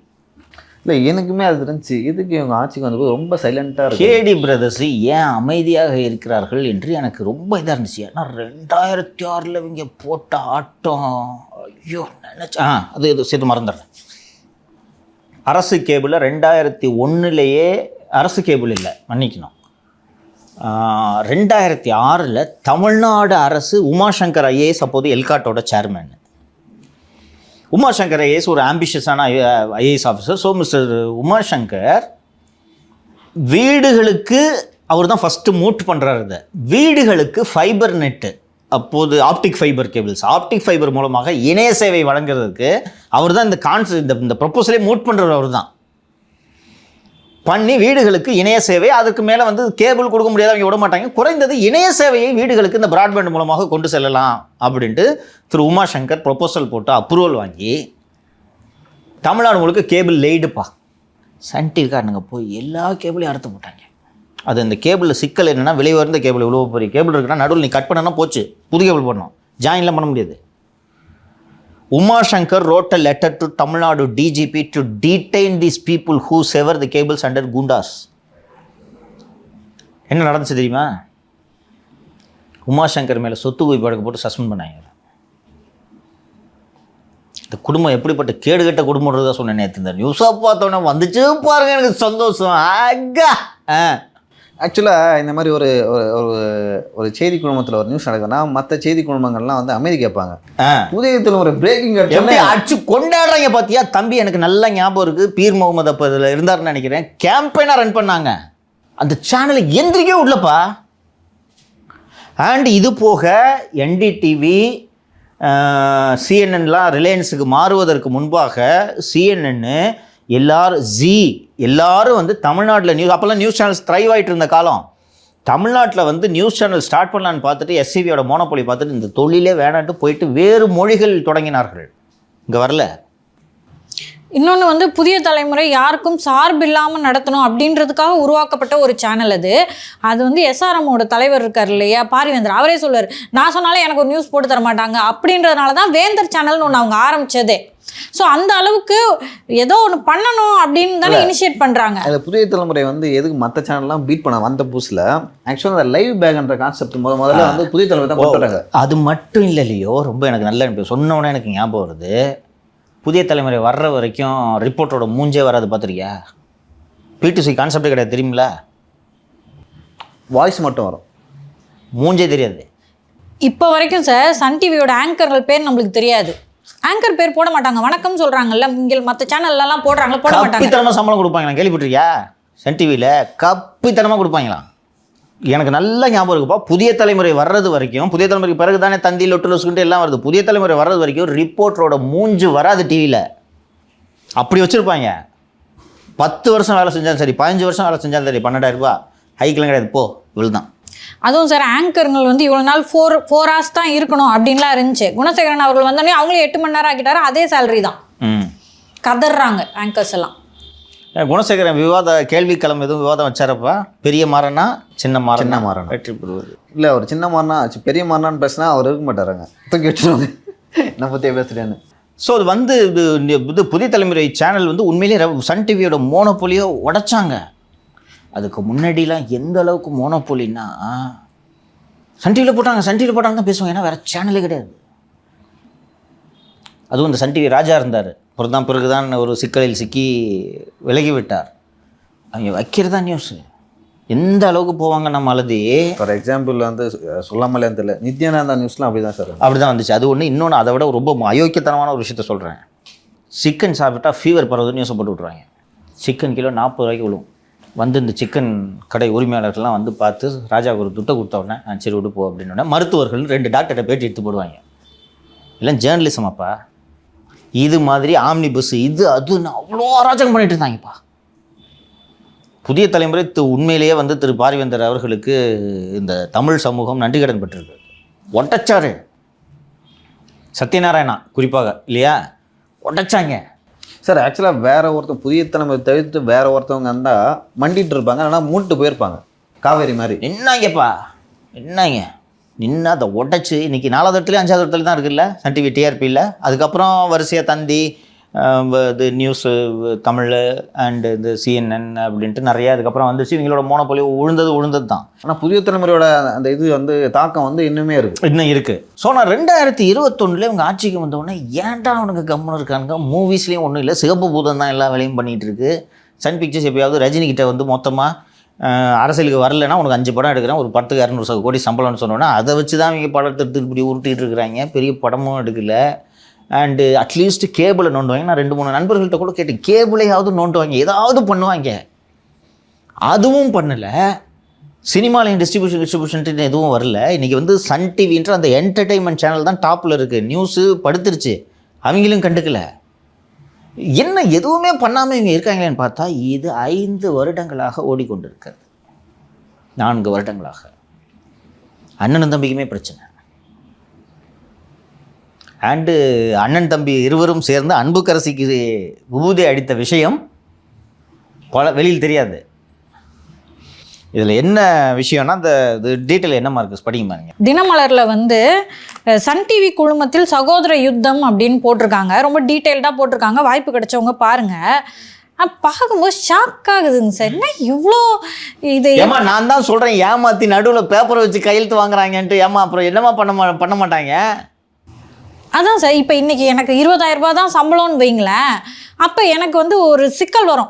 20,000 ரூபாய்க்கு மேலே எனக்கு செலவு போச்சுன்னா கோடிகள், பல கோடிகள் அக்கௌண்ட்லயே கிடக்க போகுது. ஆமா, வருஷத்துக்கு 100 கோடி சம்பளமா இன்னையில இருந்து உட்கார்ந்து சாப்பிடணும். கணவன் மனைவிக்கு கலாநிதி மாறனுக்கும் காவேரி கலாநிதி மாறனுக்கும் வருஷத்துக்கு 100 கோடி சம்பளம்.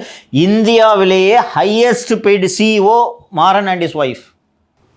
ஸோ இன்னைக்கு இதுலேருந்து நான் உட்காந்து சாப்பிடணும்னு முடிவு பண்ணால் கூட குறையிறதுக்கு பல இது முடியாது, ஜெனரேஷன் ஆமாம் வரும். அப்படி இருக்கும்போது எதுக்கு சார் இந்த cricket team also Hyderabad Sunrisers Hyderabad, லண்டனில் சவுத் ஆஃப்ரிக்காலையும் இன்னொரு டீம் வாங்கிருக்காங்க. கிட்டத்தட்ட 36 நிறுவனங்கள் இருக்கு. சூரியன் எஃப்எம் சார், சவுத் இந்தியா ஃபுல்லாக சூர்யா, தேஜா, அங்கே உதயா அப்படின்னு சொல்லிட்டு சவுத் இந்தியா ஃபுல்லாக கவர் பண்ணிட்டாங்க. Kalanithi Maran was at one point of time called as South Indian Murdoch. Star குழுமத்தை தொடங்கிய ராபர்ட் முர்டாக் போல தென்னிந்தியாவின் முர்டாக் என்று இவர் அழைக்கப்பட்டார். இதில் ரொம்ப இருக்கிறதுலே விசேஷம் என்னென்னா, இந்த நோட்டீஸில் இது மாதிரி ஏமாத்திரத்தில் சில விஷயங்கள் இருக்குது. ரொம்ப முக்கியமான விஷயங்களாக நான் சிலவற்றை பார்க்கிறேன். ரொம்ப முக்கிய கூறாக அந்த நோட்டீஸில் நான் பார்ப்பது இதுதான். இங்கே பாருங்கள், இந்த ஒரு போர்ஷன் மட்டும் படிக்கிறேன். கலாநிதி எப்படிப்பட்டவர் என்று பாருங்கள். கலாநிதி allotted 12 equity shares to himself at ₹10 each on 15 September 2023. At this time, the value of the shares were 2,500 to 3,000. புரியுதா? 10 ரூபாய் மதிப்பில் 12 லட்சம் ஷேர்களை கலாநிதி மாறன் தனக்கே அலாட் பண்ணிக்கிறாரு. 10 ரூபா மதிப்பில் இவர் அலாட் பண்ணுற சமயத்தில் அதோட மதிப்பு 3,000 ரூபாய். அப்போவே 3000 ரூபா ஒரு ஷேர். இப்போவே ஒரு ஷேர். அதுக்கப்புறம் 3 ஸ்ப்ளிட் ஆகிடுச்சு. எனக்கு தெரிஞ்ச 2-3 ஸ்டாக் ஸ்ப்ளிட் நடந்துச்சுன்னு நினைக்கிறேன். சன் டிவி ஷேர், அதாவது அந்த 10 ரூபான்றதை 5 ரூபாயா பிரித்து அப்புறம் 2 ரூபா 50 பைசாவாக பிரிச்சுட்டாங்க. இப்போது கேட்பது 10 ரூபா வேல்யூவில் வச்சா அந்த ஷேரு கலாநிதி தனக்கு அலாட் பண்ண ஷேரோட வேல்யூ 1.2 கோடி. 2500 ரூபாய் முதல் 3000 ரூபாய் வைத்தால் அந்த கலாநிதி அலாட் பண்ணிக்கிட்ட ஷேரோட வேல்யூ 3498 கோடி ரூபாய். இதில் ரொம்ப முக்கியமான விஷயம் எனக்கு மிகவும் பிடித்தது என்னவென்றால், தயாநிதி மாறன் 6 SFIO இன்வெஸ்டிகேஷன். SFIOன்னா என்ன? சிவில் மற்றும் கிரிமினல் கண்காணிப்பு அமைப்புகள் அமலாக்க நடவடிக்கைகள் மேற்கொள்ளப்படலாம் அப்படின்னு இருக்காங்க. SFIOனா சீரியஸ் ஃப்ராட் இன்வெஸ்டிகேஷன் ஆஃபீஸ். அது ஆக்சுவலாக எங்கே sir? Central government, Delhi central government. It functions under finance ministry. SFIOனா என்னென்னா, இப்போ நீங்கள் SB account, Leo SB account வச்சுருக்காரு சரியா? லியோட அக்கௌண்ட்டில் மாதம் மாதம் சம்பளம் போடுறான், வேறு எதுவும் வருதா அப்போ பணம் உனக்கு? இல்லை. இப்படி தான் போயிட்டுருக்கோம். அக்கௌண்ட் பார்த்தா ஒரு பேட்டர்ன் தெரியுது. திடீர்னு லியோட அக்கௌண்ட்டில் அடுத்த மாதம் வந்து ஒரு 25 லட்ச ரூபா வந்து விழுது. அதுக்கு ஒரு 5 நாள் கழித்து ஒரு 40 லட்ச ரூபா வந்து விழுது. இதை ஆட்டோமேட்டிக்காக வங்கிகள் இந்த SFIOக்கு அனுப்பிவிட வேண்டும். கம்ப்யூட்டர் அனுப்பிச்சிடும். நீங்கள் தனியால் எதுவும் வேலை பார்க்க வேண்டியதில்லை. வந்த உடனே எடுத்து பார்ப்பாங்க, இது எங்கேருந்து வந்திருக்கு இந்த 45 லட்ச ரூபா என்று பார்த்ததும், அதோட ட்ரேஸ் என்ன பார்த்ததும், சட்டவிரோத காரியங்கள் மூலமாக இது வந்திருக்கிறதான்னு பார்த்துட்டு வந்துச்சுன்னா பேங்க்கு கம்ப்யூட்டர் ரெட் ஃப்ளாக் பண்ணிடும். ஃப்ளாக் பண்ணிடுச்சுன்னா தூக்கி கூப்பிட்டு அவங்க தேவையான ஆட்களுக்கு அனுப்பிச்சி விடுவாங்க. இந்த SFIOக்கு வந்து ஒரு சிவில் கோர்ட்டுக்கு உண்டான பவர்ஸ் இருக்குது. SFIO வந்துச்சுன்னா டாமி உள்ளே வரலாம். ப்ரெடிகேட் அஃபென்ஸ் தானே வேணும். This is predicate offence. இப்போது கேரள முதல்வர் திரு பினராயி விஜயன் அவர்களின் மகள் மீது SFIO விசாரணை நடந்து கொண்டிருக்கிறது. அதன் பின்னாலேயே அமலாக்கத்துறை வந்துவிட்டது. அதுபோல SFIO he demands an SFIO investigation. SpiceJet விமான நிறுவனம் தொடங்கி 4 வருஷத்தில் அதோட ரியல் ப்ரொமோட்டர்ஸ்க்கு பெரிய அமௌண்ட்டை விபூதி அடிச்சுட்டு வந்தால் தான் கலாநிதி. இவர் மாலதி கேட்ட மாதிரி யோசிச்சு பார்த்தா எவ்வளோ துட்டு இருக்குது. வருஷத்துக்கு 100 கோடியா சம்பளம். அதுக்கு மேலே என்ன திங்க போகிற? அந்த சன் டிவி பில்டிங்கில் போய் மேலே போய் 8வது மாடியிலையோ 9வது மாடியிலையோ அவரோட பென்ஸு கார் நிற்கிற மாதிரிலாம் கட்டியிருக்காங்களாம் அதில். ஆமாம், ஒரு கார் வந்தால் நேராக 9வது மாடி தான் நிற்குமா. முக்கியமான ஆட்கள்லாம் வராங்கன்னா 9வது மாடி தான். இன்னும் என்னையா ஒன்று உங்களுக்கு வயசாயிடுச்சு, பொண்ணுங்களாம் ரொம்ப பெருசாகிடுச்சு இல்லை? அன்புக்கரசி, அது பேர் என்ன? அன்புக்கரசி இல்லை, காவியா. அந்த பொண்ணு தான் அந்த கிரிக்கெட் டீம் பார்த்துன்னு நினைக்கிறேன். பொண்ணு இவ்வளோ பெரிய பிள்ளை ஆகிடுச்சு. ஹி மஸ்ட் பி அரௌண்டு 16 நினைக்கிறேன் இல்லையா? 60 அவர். ஆமாம், அரௌண்ட் நியர் 60 இருக்கும். நீங்கள் வாழ்க்கையில் பார்க்காத விஷயங்களே இல்லை. சொந்த தம்பி கிட்ட இப்படியா ஃப்ராடுத்தனம் பண்ணி கையில் வாங்குவீங்க?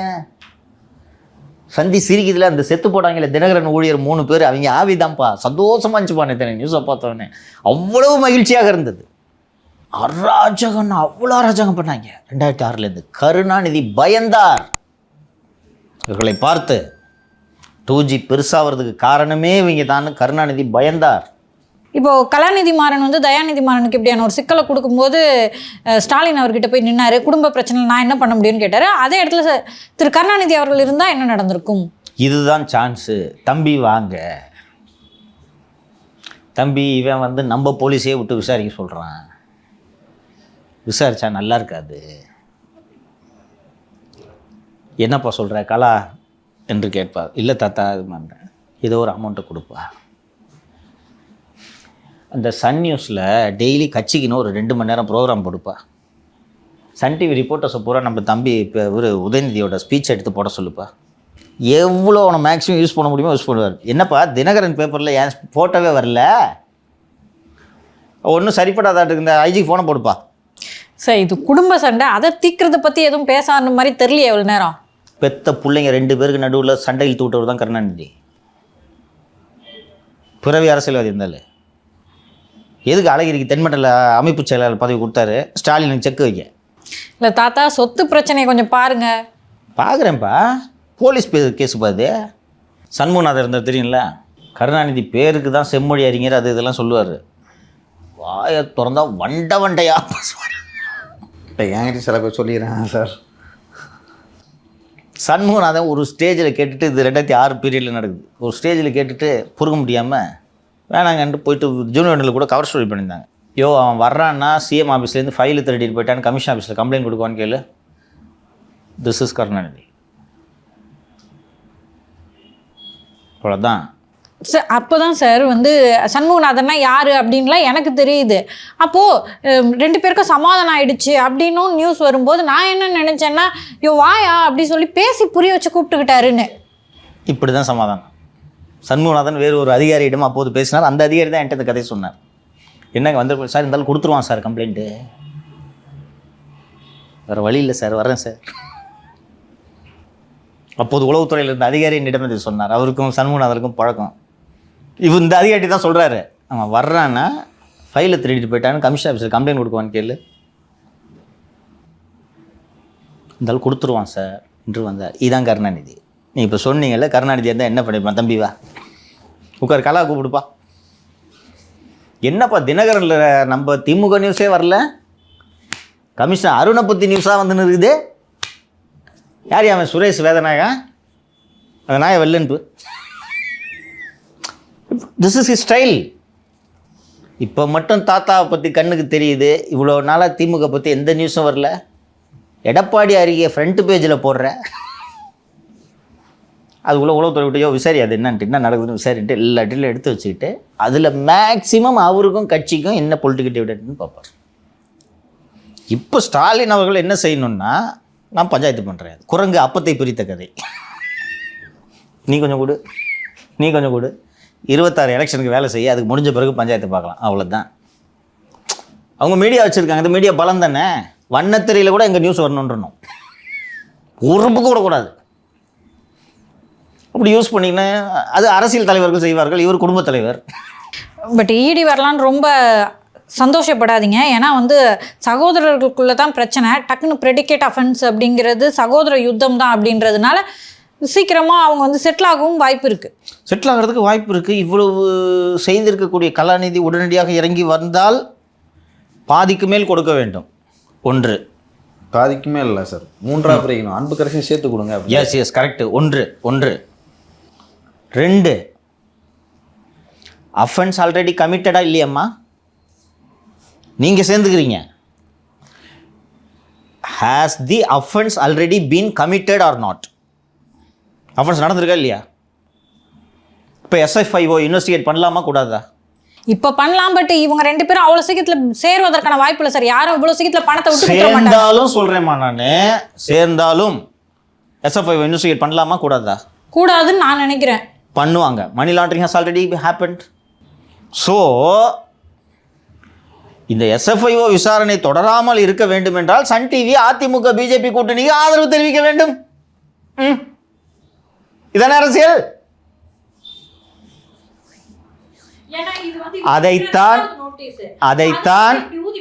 அதைத்தான் கலாநிதி மாறனும் செய்வார். தம்பி டாமி உன் பக்கம் அனுப்பாமல் இருக்கணும்னா நீ பிஜேபி சார்பு செய்திகளை போட்டுனா, என்னென்ன அப்படி சொல்லிட்டீங்க, முருகன் மாநாடுக்கு லைவ் போடுறேன்னா குணா போங்கங்க. இல்லை சார் நான் பெரிய வேலை வேணுமா, அப்புறம் திராவிட கட்சியை போகணும். This is how politics operates. நீங்கள் எதை கனிமொழியே ஜெயிலுக்கு அனுப்பிச்சவர் சார். எக்ஸாக்ட்லி சொன்னார் பாரு. 60% பொண்டாட்டி சார் வச்சுக்குது. நேர்கள் தவறாக நினைக்க வேணாம். பட் 2ஆம் தரத்து பொண்ணு தானே அம்மா, பாவம்மா. அதுதான் சார் எனக்கு இந்த விஷயத்தில் புரியலை. ஏன்னா அம்மா வந்து வயசு வந்து 60 ஆயிடுச்சு. ஒருவேளை போலீஸ் பிடிக்கிறாங்க விசாரிக்கிறாங்கன்னா, ஐயோ வயசானவங்களை இப்படி பண்ணுறாங்களேன்னு அந்த இடத்துல அவங்க வந்து ஒரு அவங்களுக்கு ஆக்சுவலி கனிமொழியை விட இவங்களுக்கு அப்படின்னும் போது அனுதாபம் அதிகமாகும் மக்கள் மத்தியில். எப்படி ஏன் அவங்கள அனுப்பலை, தயாளு அம்மாவை அனுப்பலை அப்படின்றது ஆச்சரியமாக இருக்குது. என்னம்மா உங்களுக்கு புரியாமல் பேசிகிட்டு இருக்கீங்க? பசங்க 2 பேரும் அந்த வீட்டில் இருக்கவங்களை அனுப்புங்கன்னு சொல்லுவாங்களா மாட்டாங்களா?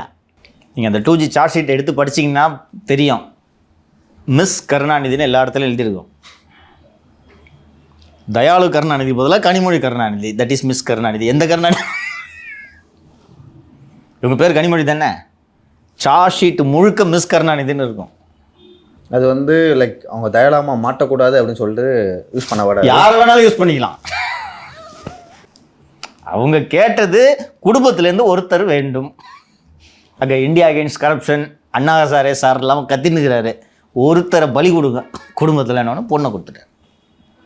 கேட்டிங்க என்னமோ என்ன பண்ணுவார் கருணாநிதினே இதை பண்ணுவார். இப்படி பொண்டாட்டியை மேலே விசாரிச்சுன்னு இருக்காங்க, கீழே வந்து 3 சீட் தர முடியாது 60 சீட்டு தான் பேசிட்டு இருந்தாலும்மா.